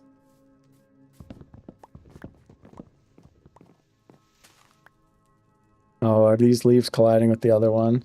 Oh, I hate that. Are they? No, okay. It's not actually.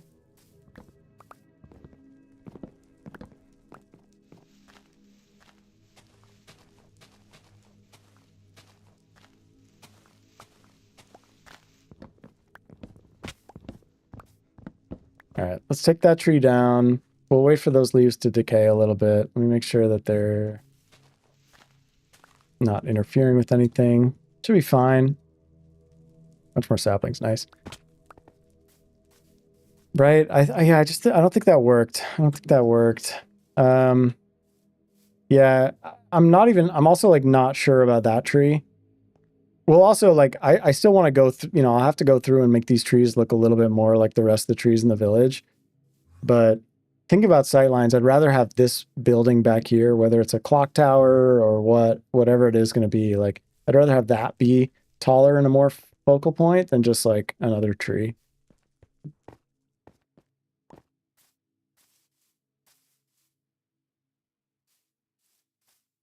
All right. So yeah, then you come through here, you come around this way.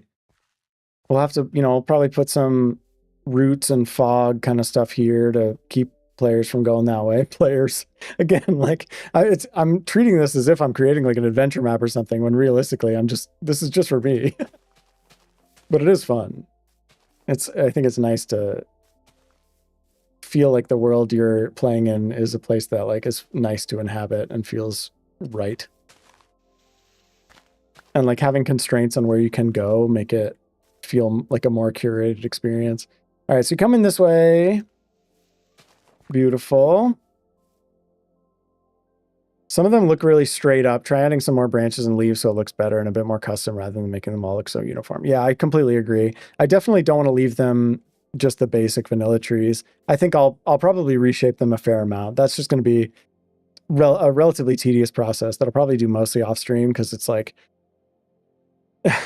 trees are not my favorite thing. I'm not really good at I'm not great at the custom organic stuff.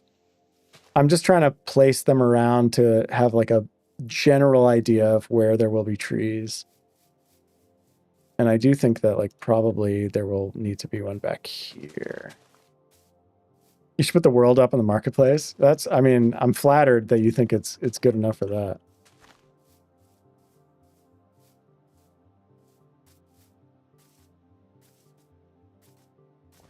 All right, so you come around here and then, yeah, this will be cool because if this is like a tall building, this vantage point right here when you come around this corner will be pretty cool too. I think like seeing some tall clock tower or something.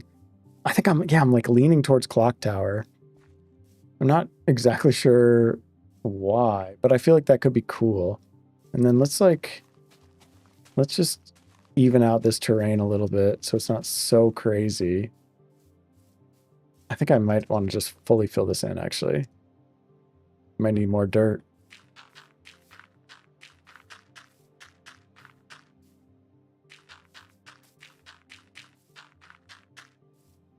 Oh no, I need more dirt.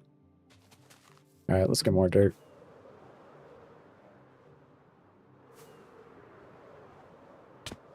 Ow. Oh. Oh.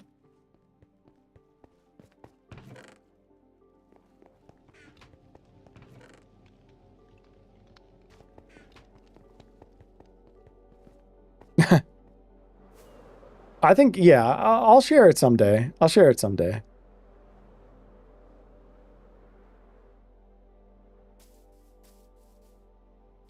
I appreciate the enthusiasm, you know. I think like it'll the thing is it's, you know, it's hard because like I never want to share something when I feel like it's not perfect. And like the thing about Minecraft is nothing's ever fully done and fully perfect, right? There's always more to do. And that's like the beauty of the game. But it also means that I'm never I'm never at a point where I'm like, oh yeah, all right, it's done. It's good. It's ready to be shared with the world. Because there's always more that I want to do. I mean, there's so many, like, one of my favorite things about Minecraft is how, like, you can have so many different projects going simultaneously where they're all, like, at different levels of completion. Like, maybe you have one thing that you're just barely starting. Maybe you have another thing that's, like, almost fully done that really only needs, like, final details, right? And, like, so whenever you're feeling like, oh, I just want to work on the small details, so you could go work on that project. When you want to like do something completely greenfield, you could like go work on that. Like it's the best game. It really is. I love the leaves too. The fact that they added the falling leaves here is so cool. I love it. Doesn't need to be perfect. Yeah, no, I understand that.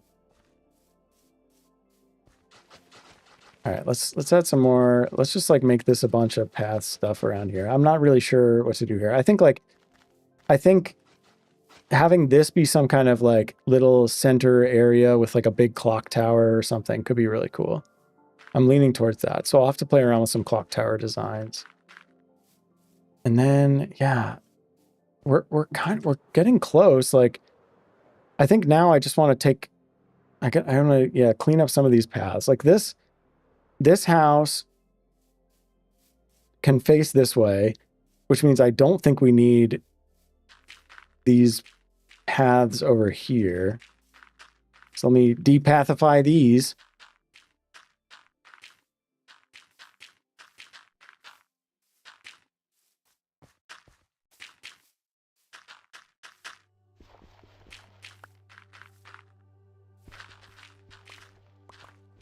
Yeah, I get that it doesn't need to be perfect. There's just like, I always have so many ideas and there's like so many things that I have in progress at any given time. Like I'll show something that I haven't really shown, which is at the very top part, the tippity top of the castle here. I have my little like, these are all my projects that are in progress. And I have like green for stuff that is mostly done and just needs a little bit. I have like yellow for stuff that's like partially done but needs some more work. And then I have red for stuff that's like barely started. And so I have all these different signs of different things that I want to do. Like, actually, this is kind of exciting because Abandoned Village has been yellow for ages. And we're finally going to be turning that to like green pretty soon. But right, there's like, oh man, the secret magical painting room. I haven't shown that. I definitely have not shown that on stream. Let's sleep. Oh, your cat is sleeping on your bed. That's adorable. What else we got? Zombified piglin castle defense. Yeah, like there's some cool giant statues. Yeah, we have like I have this ambition to make these like a giant statue of myself over there, which I have not done. If you didn't want to fully release on Marketplace, you could take a current save file and put it in a Google Drive folder. Like update it every once in a while if viewers want to check it out. Yeah, it's a cool idea. It's a cool idea.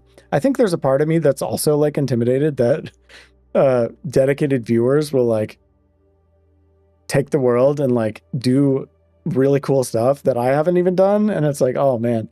But again, that's just, you know, I don't need to be so egotistical about it. Roller coaster. Oh yeah, the airship hangar. I mentioned that in a short recently. I want to build more hot air balloons around there. I think that'll be fun. Spider cave, we're working on it. That's very much a work in progress. There's so much. Oh, dungeon quest, man. So I have such ambitions. And then all these different, like, there's like a bunch of different places that are farther away too. So much to do. So much to do. All right, let's just clean up this path here. I think I want to fill in this little hole too, because I don't know what this is all about. This is stupid. Oh, is this a hole underwater? Oh, man. The etho in me wants to fully fill this up, but it's not worth spending that much dirt on it. I'll just close it up. I'll just close it up. Do you have a video of when you built the roller coaster? I really love the build. Thank you for saying that. Unfortunately, I don't. I started building the roller coaster before I started streaming and making videos. There's, I think the like moving to space video is the one where I ride the roller coaster in full, but there's also like some streams where I've ridden the roller coaster in full. I don't have any videos of making it, sadly. That being said, like there's more that I want to do still. So I'll come back to it and I can showcase some other parts of it too. But like this whole area here, right? This part, that's all just dirt. Oh, I missed. But like from here all the way up over here down to there, this is all just temporary. And it's another one of these things that I have not come back to. Like I did so much of the roller coaster and then I just never came back to this.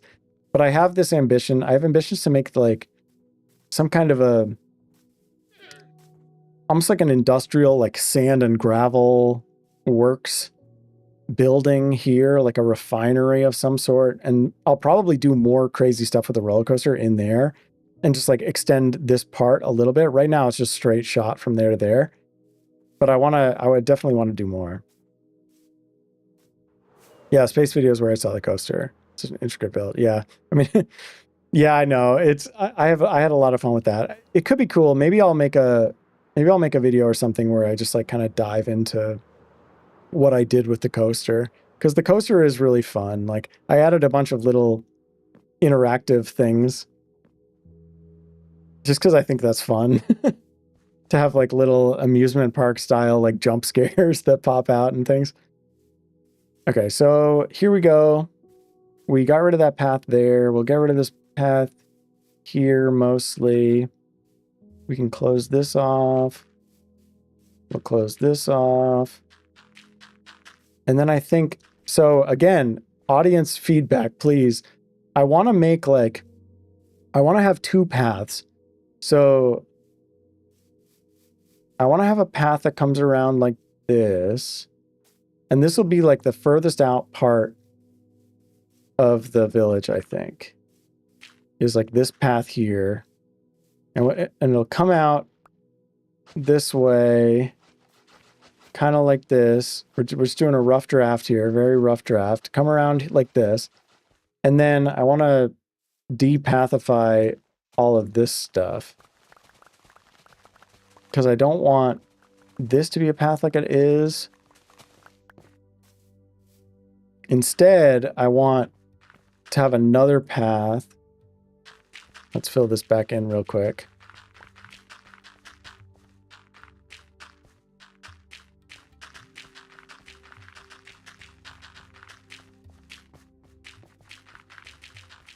Fill that in there. And then I think I want to have another path here that's like maybe links up to this. Yeah. And let's close this water off as well. Sorry, Etho. I'm not filling in the water. But if we have some water going this way, then like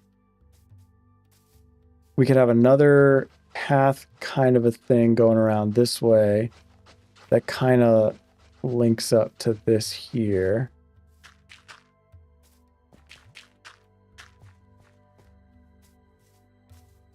Maybe we just bring this all up a level.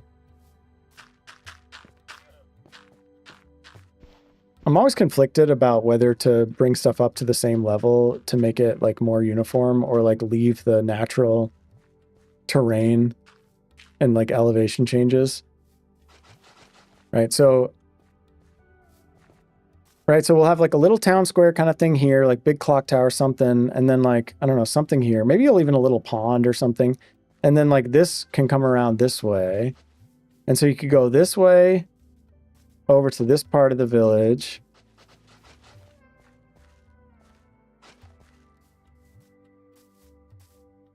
What time is it for you? I'm on East Coast time. So I am 1 hour earlier than you, I believe. And then this I think will fill with fog or something. I'm also not sure, like, do I want this path to connect up? Because I don't think I want a path going this way. Let's actually put a tree right here. Put a tree there. I don't think I want a path that goes through there, but like maybe it would make sense to have a path that kind of goes this way that you could go. Little something like that.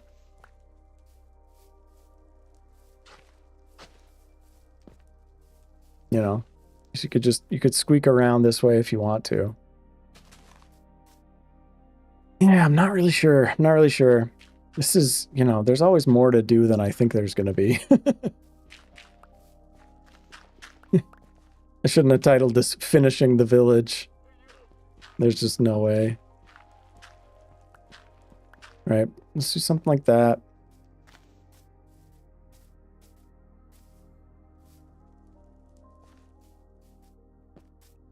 And then we'll fill this in.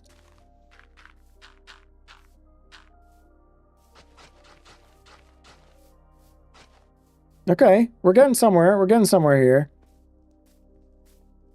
I think let's depathify this as well. Depathify. Depathifying.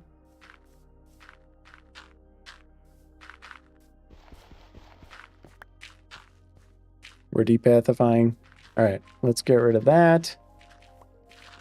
Do I want another tree here? Question mark. Maybe? I think we'll definitely want to have like some more water in here and some more fog or something. Let's throw a tree down. Do I have... Okay, I have exactly enough for one more tree. I'll have to get more saplings too. But yeah, we'll have like something here. Oh, I guess, yeah. So I started to say, please, suggestions, because there's this giant area here, this big circle where there's nothing currently. And I don't know what to put there. And I don't want it to take the focus away too much from the, like, we'll have the clock tower, we'll have, you know, the sacrificial pyre in the center, but this is a big area here that I don't really know what to do with currently. I could put another building or more buildings, I suppose, or like a little pond or something. But right, like this area right here, what should we put there? What should we put there? That's the idea. A big manor. Yeah, you think so? You think another building is the way to go? I mean, it could be. It could be. Time to sleep soon.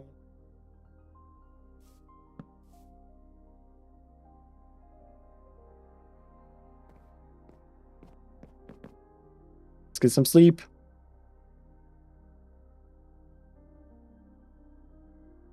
Come on. Come on. Come on. Let me sleep. Just let me sleep.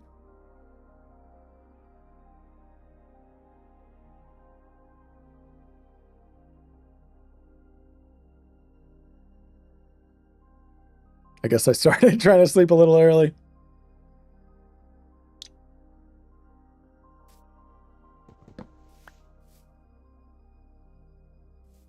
These eyebrows are crazy. That's really funny. Yeah, so maybe a big manor. Maybe that's the thing to do. It's just like a big building here.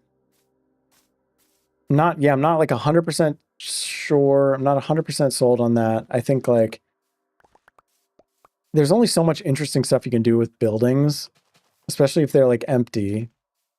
But yeah, I'm not sure. Let's try and fill some of this in a little bit. So we have a path. Yeah, so we have a path that leads this way. So you can head up towards the center. It's all coming together. It's all coming together. Excuse me. That look good, like the town centerpiece. Yeah. Yeah, it's tough because I kind of want this. Ouch. I kind of want this thing right here to be the center focal point. But true, like, I mean, if there's a big building here, there could be another building back there. Yeah, it might look good. It might look good. And it would be kind of fun to have like a building in this village that wasn't actually here in the original village. That would be like more, I'd be able to do a little bit more creative stuff with. Like make it look a little bit different, interesting.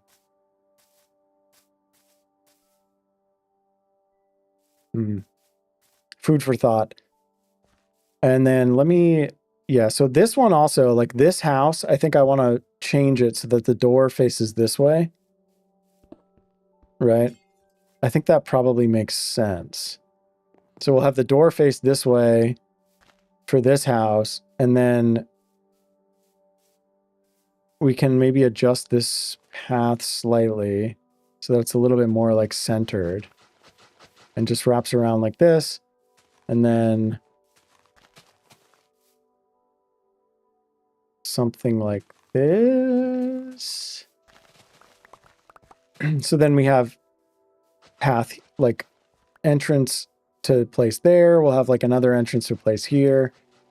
Just like a little bit of a, we'll use some slabs or something here to make it blend a little bit better. But then I think that would be pretty good. And then I think probably we just get rid of, I think we get rid of this farm entirely. I'm sorry to say, goodbye farm. You're too far out. We need to put trees out here. We don't want people coming out this far. It just doesn't fit in. It's too far out. I think it'd be better if it's smaller, yeah.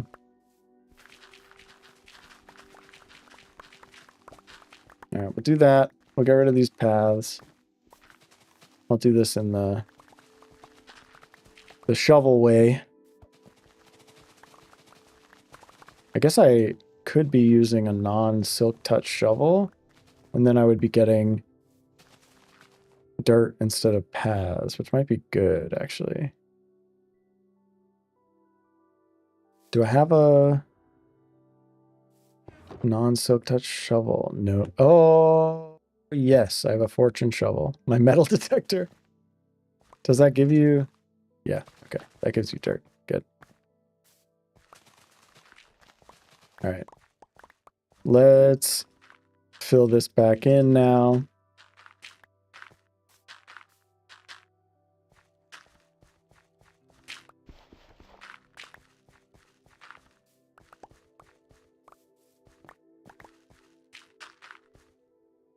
You can go, oh yeah, with Silk Touch, you can get path blocks.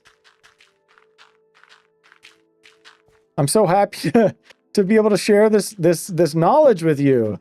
Yeah, with Silk Touch Shovel, you can get path blocks directly. I generally, like, I still don't really use them very much, so it's kind of a waste. Like, usually I'll just mess with dirt or grass and make the path blocks myself. But yeah, you definitely can. All right, let's take this down too, just so that I remember that I'm going to move that door over to the other side.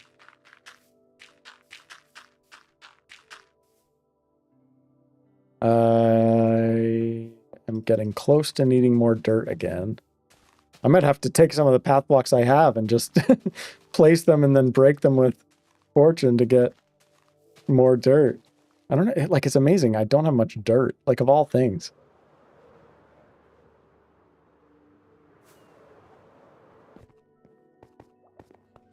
I mean, I have plenty. I have like 5 or double chest worth, but I don't have as much dirt as I have of some other materials. All right. Okay, this is all coming together. This is exciting. This is getting me inspired to keep working on this. Again, it's like you just got to start. Once you start, it all starts falling into place. Okay, so this will be the entrance to that house. We'll have like paths coming down like this. We'll have some slabs or something. I don't know. We'll have to figure out how to make that feel less awkward, that it's up on a different level. But I think it'll be okay.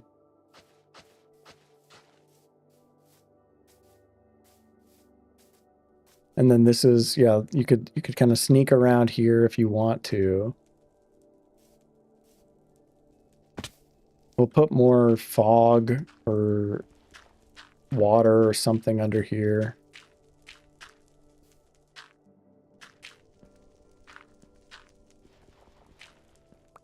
Yeah, I'm not really sure. The like weird rifts, the like crazy shape of this village. It's so strange.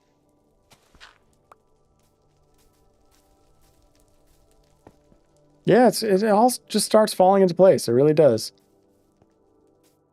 Okay, that tree doesn't look good. I'm just going to go ahead and say that tree doesn't look good there. I'm going to take it down. Unfortunately, I think the leaves are colliding with the leaves of the tree next door.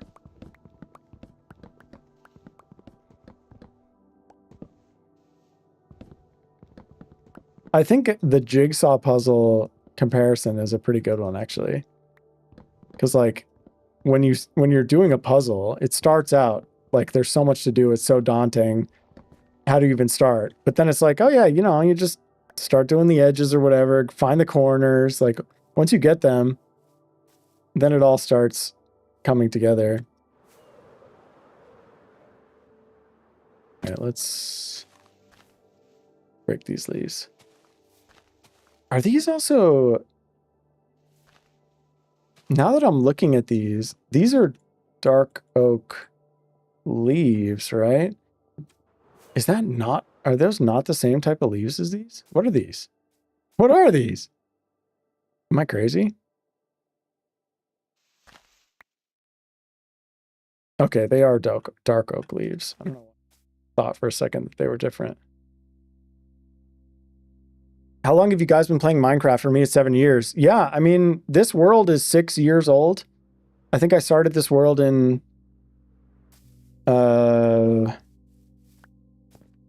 probably just about 6 years ago.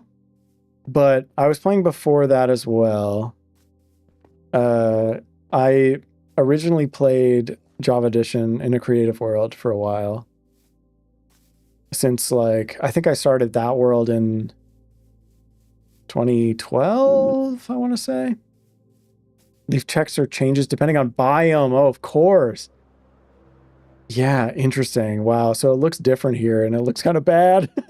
Looked kind of bad here. I mean, honestly, it's probably good. It'll probably make it blend better into this area that's more of a plain, an open plains.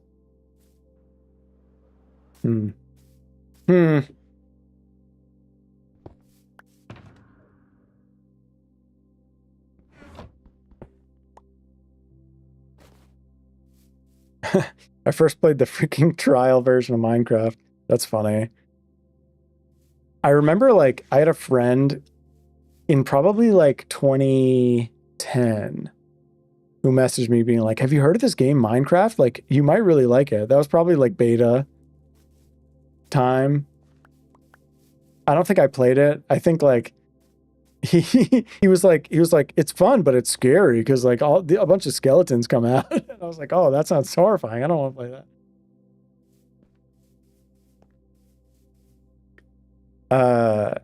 I'm on Windows 11 for this.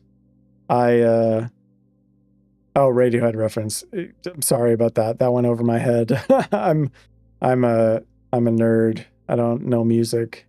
I don't know pop music or whatever you might call Radiohead. Classic What would you call Radiohead? I know Creep. I'm familiar with Creep. Yeah, I'm on Windows. I'm on Windows 11 on this computer. For my job, I am a software engineer and I use MacBook. I use OS X, which I guess now is called Mac OS. But I have used Fedora Linux in the past, which I liked. And Ubuntu, actually.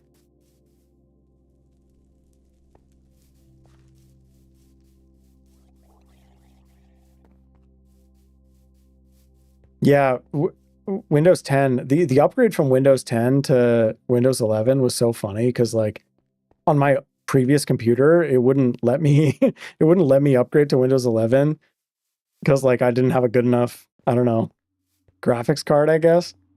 Like, does Windows seriously need a good graphics card? Like, how funny is that?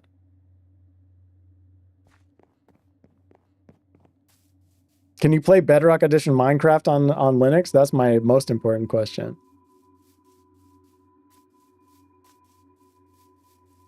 Yeah, I like Unix, especially for development. I mean, it's the best for sure. I'm not one of those Windows Server people.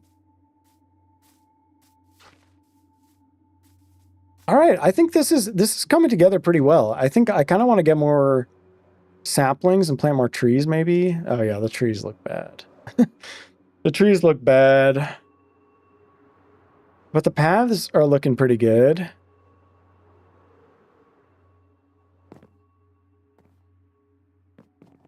I still don't really know what to do with this giant crazy rift in the center. I think probably just filling it with like water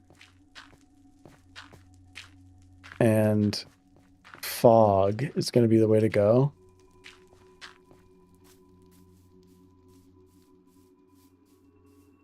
Yeah, I'm not really sure. There's a part of me that wants to like put some lava in there, but I feel like maybe it'd be too bright and too crazy. Yeah, I mean, I love the idea of Linux. Like, I feel like it's hard, especially if you want to play games like on Steam or whatever. I mean, maybe it's better now, but the last time I used to dual boot like Windows, 8 and Ubuntu, and I only use the Ubuntu boot for development stuff because like, if I want to play Steam games or whatever, it's very Windows focused. At least it was. Maybe it's gotten better. I think this looks and feels pretty cool. Like, obviously I need to redo all these buildings, and like, this alfalfa house that is just a house with a little thing sticking out the top of it. I'll turn that into a clock tower or something, which could be really cool. I think it's coming together. It's coming together.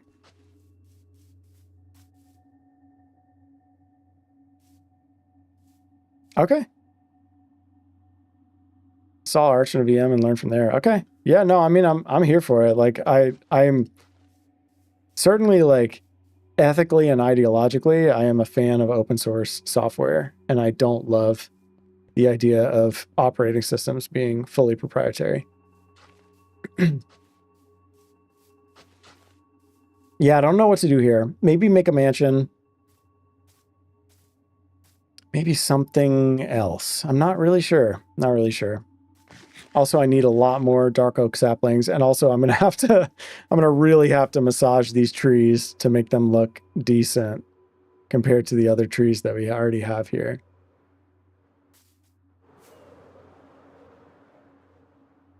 Oh, the Steam Deck uses Linux. I did not know that. That's actually so cool. Man, Valve is such an interesting company. Yeah, it's so interesting how the leaf colors are different. Like, there's so much more green here and more like yellowy here. I kind of like it.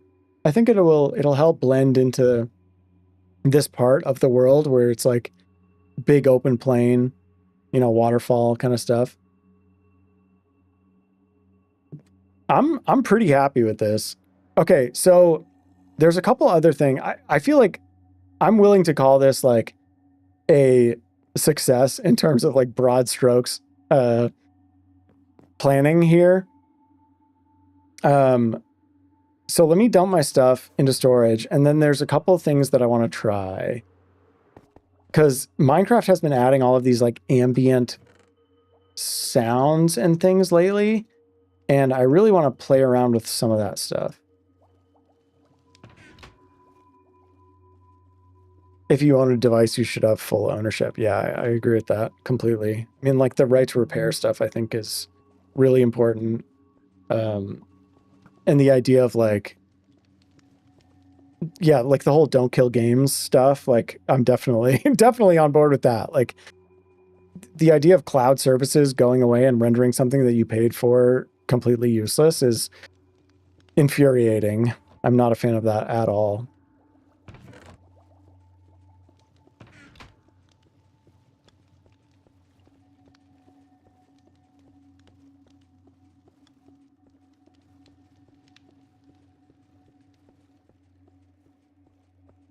Okay, so there's a couple things I want to try. Both related to ambient sounds. Oh, you know what? I want to do firefly bushes too. So, okay, firefly bushes.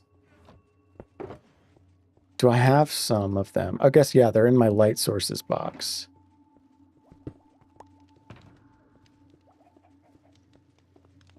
Yes. Okay, yeah, cool. So firefly bushes, relatively new, came out in, was that Spring to Life? Pretty recently. I mean, I think that was this year, right? Drop one this year. Firefly bushes, now you can have these particle effects.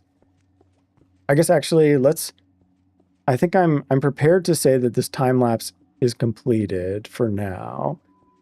So let's stop that. Whatever. We might as well leave it. I'll just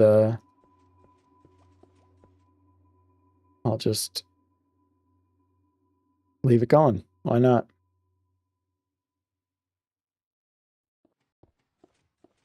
Yeah, so firefly bushes. So the cool thing about firefly bushes is if you plant them underground, then in theory they will work, right? Like they just need darkness. They don't actually need night.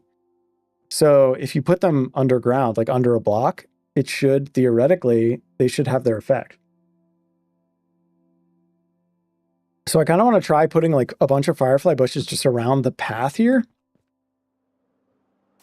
So that like everywhere you go, there's like little firefly bush action happening. And I think of course, the first spot that I try is like the worst possible spot. I have to ender pearl out of here. Are you kidding me? Let me out. Let me out. Okay. No, come on. Okay.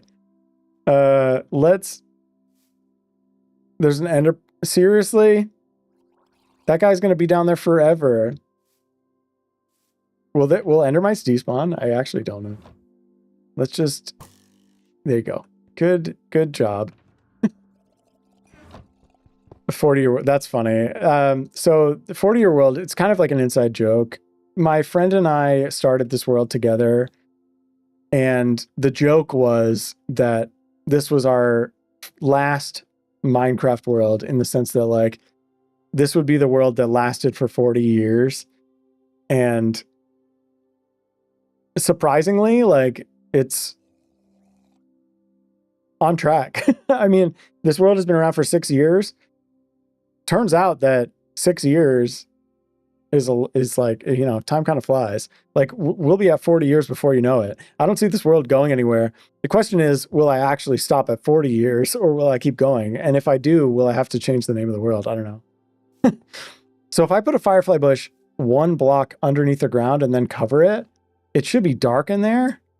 Do we get the particle effects? Yeah, look at that. We get them in the daytime even. Wait, that's so cool. Okay, I'm putting firefly bushes just all around this path. just everywhere. I gotta stop doing this so badly. Over 10%, yeah, right? I'm over 10% of the way. That's crazy. I mean, that's actually crazy. Because like 40 years is a ridiculously long time. But time flies. Once you hit your 30s, time flies. Oh man, this is cool. I'm liking this. I'm liking this a lot. I kind of like, I don't want to sleep because I want the effects, but I'm going to keep sleeping. Does your friend ever get on? Yeah, occasionally. Mostly he's a creative partner at this point where he, like, he'll get on every once in a while and we'll walk around and we'll brainstorm stuff that we should do. But I'm definitely the one who like grinds it all out. I definitely got way more obsessed than he ever did. Let's put one here. Can I put that? No, I need to put that there. But he still has a throne. He has a throne in the castle as a testament to his involvement.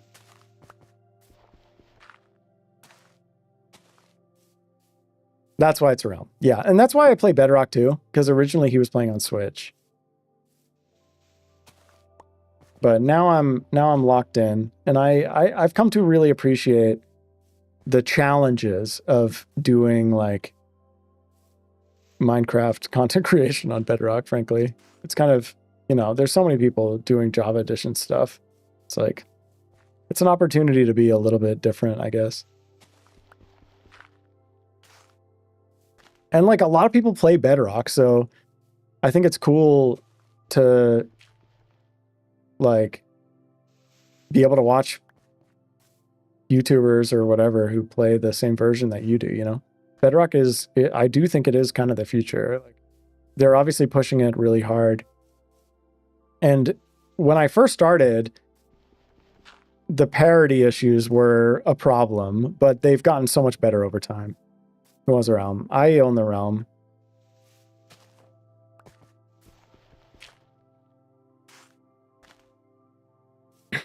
All right, let's put some more. I'm randomly scattering these around. Bedrock is the better version. I mean, don't let the Java Edition zealots hear you say that. But personally, I'm happy to not have to deal with quasi connectivity. You know, like, are there certain things that I am jealous that Java Edition has that we don't have? Absolutely, but like, I also think it's nice to have the, you know, redstone and stuff that works in a way that is sensible as opposed to being reliant on 30-year-old bugs. Maybe not 30-year-old, but Java isn't well optimized in America. That's the other thing. Like, Java's like the worst language to be making a game in 2025.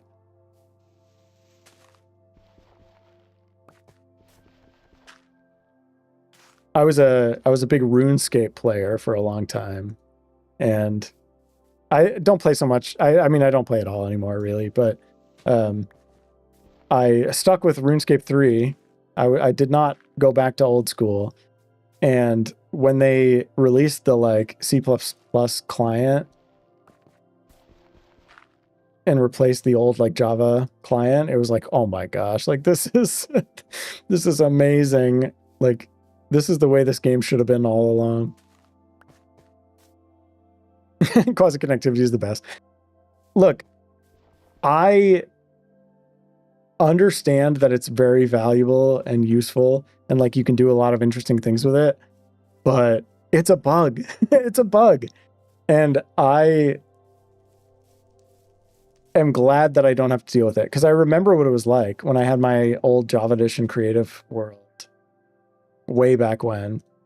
Like, quasi connectivity prevented me from ever properly learning how redstone worked, because it was like, oh well, you could try to learn it, but it's just like crazy, and like it's going to do weird things and weird unpredictable things no matter what. So like, why bother trying to actually learn or understand it? And I don't think that's a great way for a game to be designed. The party hat. No, I never had a party. Definitely did not have a party hat. I was poor in RuneScape.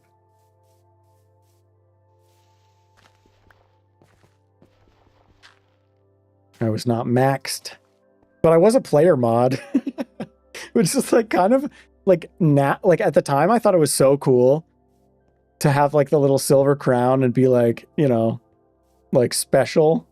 But now I'm like, I was just a narc. I became a player mod just because I reported a bunch of people for breaking the rules. It's like, that's like so embarrassing now in hindsight. That said, I think I still have the crown. If I ever logged in, I would still have it.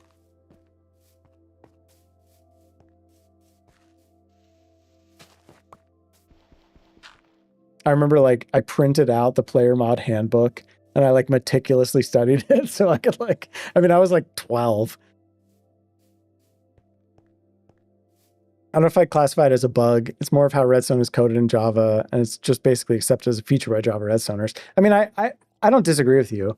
I definitely understand that it's an understood part of how Redstone works in Java now. I think like for a new player, it's not intuitive. And I hope like, surely you can agree with me on that front, right? Like the idea that Redstone components are treated as doors or whatever is like not intuitive at all. But that being said, like the fact that it allows you to do cool stuff is cool. And I would like to see ways, like I'd rather see more intuitive ways of similar functionality being added. Like that's how I feel about the fact that in Java Edition, like sticky pistons, if you give them a 1-tick pulse, right, like they'll spit out their block. Like that's a very cool thing that I am jealous of that we don't have in Bedrock Edition. Like making until the introduction of the copper bulb, making a T flip-flop was a lot more challenging because you couldn't just do that. But I think the copper bulb was a pretty good solution to that problem. You know, I think that there's like things that they can add that can bridge the gap. And flying machines are really limited in Bedrock Edition. I think that's one of the biggest problems, especially because of that difference. So I would like to see, you know, maybe there's a world in which they add like pistons that can somehow both be sticky or not, you know? Yeah, we don't have 1-tick spit, unfortunately. Bedrock pistons will always, sticky pistons will always hold onto their block and pull it back. So like maybe there's a way, you know, maybe they add something that allows you to power a piston in a different way and have it, you know, not be sticky anymore. Or like maybe you create a honey piston, right? Which acts the same way as a Java Edition piston with the 1-tick spit, right? Like I think that there are ways that they could bridge the gap that might be good. I don't know. I'm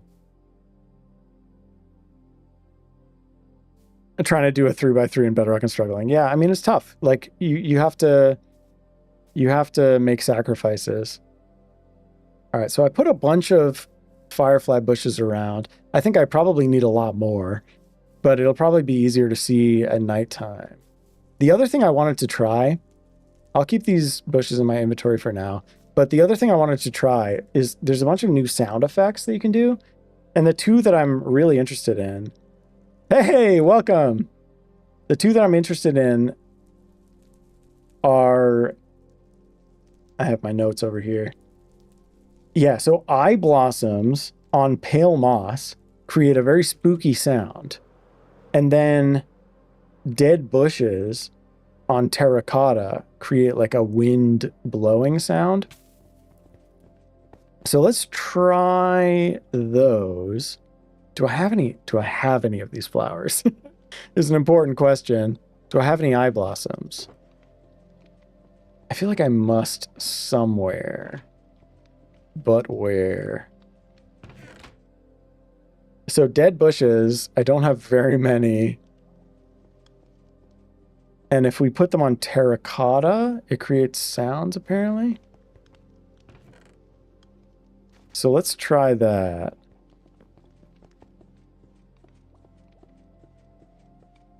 Yeah, they're incredibly gifted, but also Java only. I mean, I think that's the thing. Like, I mean, it's like a programming language. Like, if you are switching versions, you have to learn the nuances of the new version. Just like if you're switching programming languages, you would have to learn like the nuances of the new language that you're learning. Let's sleep. Or I guess let's actually let it get dark for once, just to see how these firefly bushes are feeling. Because maybe this will be fun.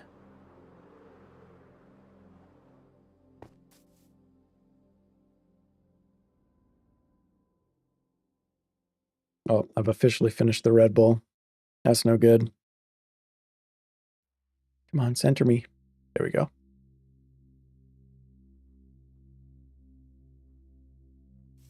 All right, it's getting dark. So you can imagine you're coming from spawn.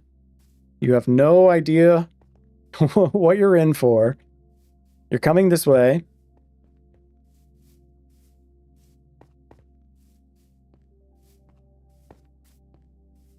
And you encounter the spooky village.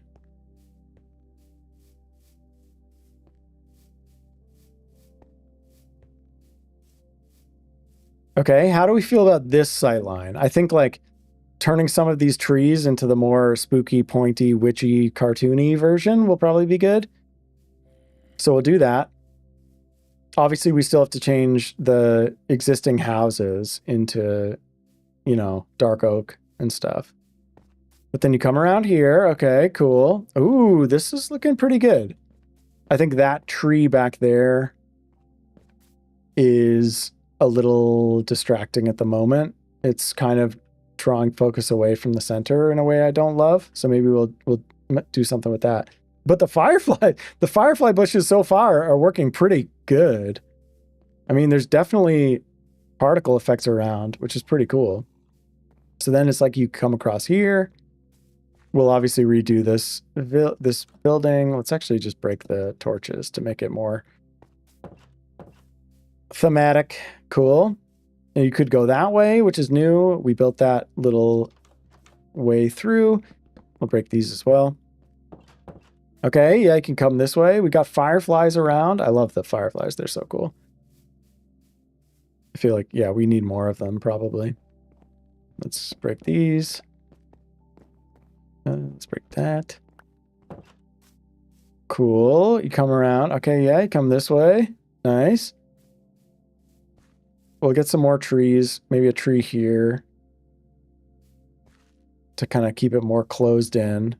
Come around here. We'll have a big clock tower or something right there. Let's break those. And then you can come this way. I think, again, like more trees here to close this village in. Something in the center here, whether that's like a big manor thing or something else. I'm not really sure yet. But you'll be able to come around here. I think, again, like we'll need more trees bordering it, kind of closing it in. We come around and then you come this way. You'll be able to go into this house from this direction. Cool. Probably tree there. Could come around here. I'm feeling pretty good about this. I mean, I feel like it's coming together. And then yeah, this leads over to the castle. We obviously have to finish the windmill, which has been unfinished for years. I'll redo all these trees just to make them fit the vibe a little bit better. I think we could use more fireflies. Kind of want to put more fireflies right here.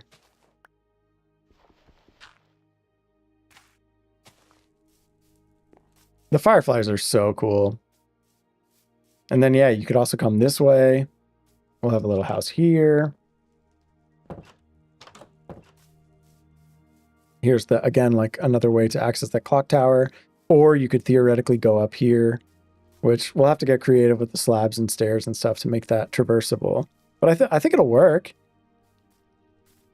This is all coming together. This is all coming together, and I'm actually very happy with how this is shaping up. Okay, so I want to try the eye blossom thing. I guess we could try the dead bush thing too. So you need two terracotta, yeah. So in theory, if I dig down 1, 2, 3, 4, I could do 2 layers of terracotta, then a dead bush, then a grass block, and will we hear it? Let me mute the music so that we can try to listen to the game audio. Anybody hear anything? Oh, thanks for joining. Have a good night.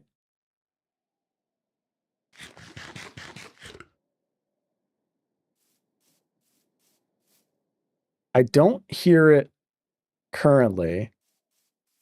Let's just try putting more of them around, and maybe you eventually will hear some. So let's like put one here.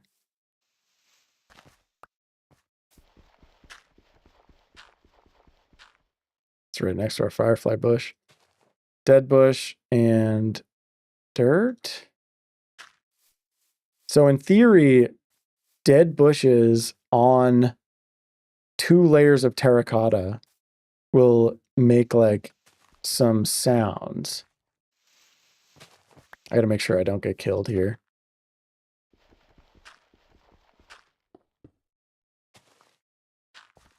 Oh, darn.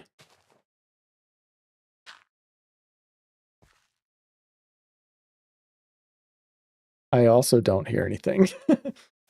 I think it's like kind of random whether you hear it or not. Let me make sure my volume's all the way up. Okay.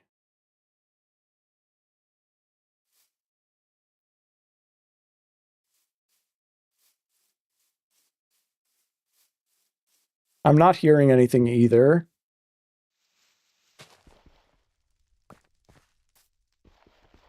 If anybody sees a creeper, please warn me. In theory, dead bushes on 2 blocks of terracotta will make like ambient sounds. That said, I'm not hearing anything. So maybe this experiment is kind of failing.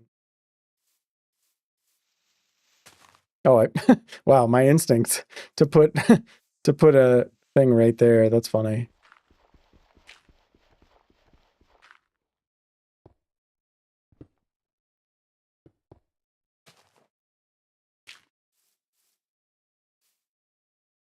Yeah, I'm still not hearing anything.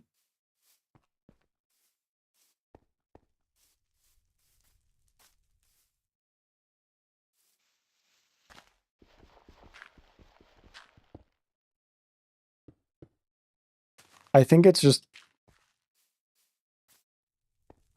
a little bit random whether you hear it or not.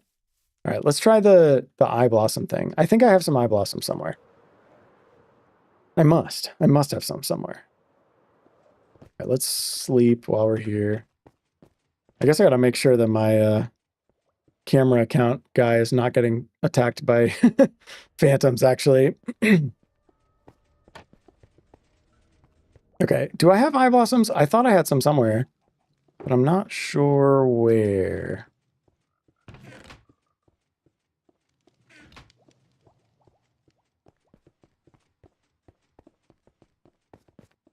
Actually, give me just 1 second.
I'm back. I'm back. All right. I can't find my eye blossoms. They must be. I know I have some somewhere, but maybe not in the castle. We might have to go to the base in the end, which isn't the worst thing, because the other thing I'm thinking is maybe to close out today's stream, we just go and do some end raiding and try to get the that one what's it called? Smithing template that we don't have. Yeah, what's it called? Spire? Is it Spire? Let's get the music going again. Because clearly my sound effects are not working. Smithing template. Is it Spire that we need? Yeah, so in an End City chest, we could potentially find the Spire armor trim, which we're going to need. So maybe we call this a success in terms of castle building for now. I mean, look at this. It looks pretty, you know, we did a lot. We did a lot. It's raining, which is unfortunate. But we got in some new trees. We took out all the old trees. We, you know, adjusted all our paths and stuff to make the village flow in a way that it has literally never flowed before. I'm still not so sure about like that one big empty area in the top right there. We'll have to figure out what to do. But I think to close things out, I might just, honestly, I don't know. I don't know if I have end rating in me either. Maybe we'll just do the classic move of ending the stream on a rainy day and having it suddenly become beautiful and clear, because I am definitely losing my voice a little bit. But thank you all so much for joining me. This has been a really fun one. I think we've accomplished a lot. And I definitely want to try to grab some eye blossoms, because the sounds that they make in theory are really spooky and kind of could be fun to have around that like sacrificial funeral pyre or whatever you want to call it in the center. But I think that for now, I'm going to call it, because I am losing my voice and I don't want to push it. I don't want to push it too far. But thank you so much for joining me. This has been a really fun one. We get to have the outro experience of the world suddenly turning bright and sunny and beautiful during this rainstorm. Thanks. See you next time. We'll try to do another stream soon. I also will probably stream Golden Sun again soon. I know nobody cares about that, especially not the people who are here for the Minecraft stuff, but Golden Sun's a great game. I enjoyed it a lot. I started a playthrough like almost a year and a half ago at this point, and I've been very slowly doing it. So maybe we'll do some of that again another time very soon. Until next time, thank you. I appreciate you joining, and let's see if we can do this. There we go. Beautiful sunny day suddenly. See ya. Thanks. I really do appreciate you all joining. I really do. Stay tuned for the video about the castle and all that, or about the village and all that. And we'll catch you next time.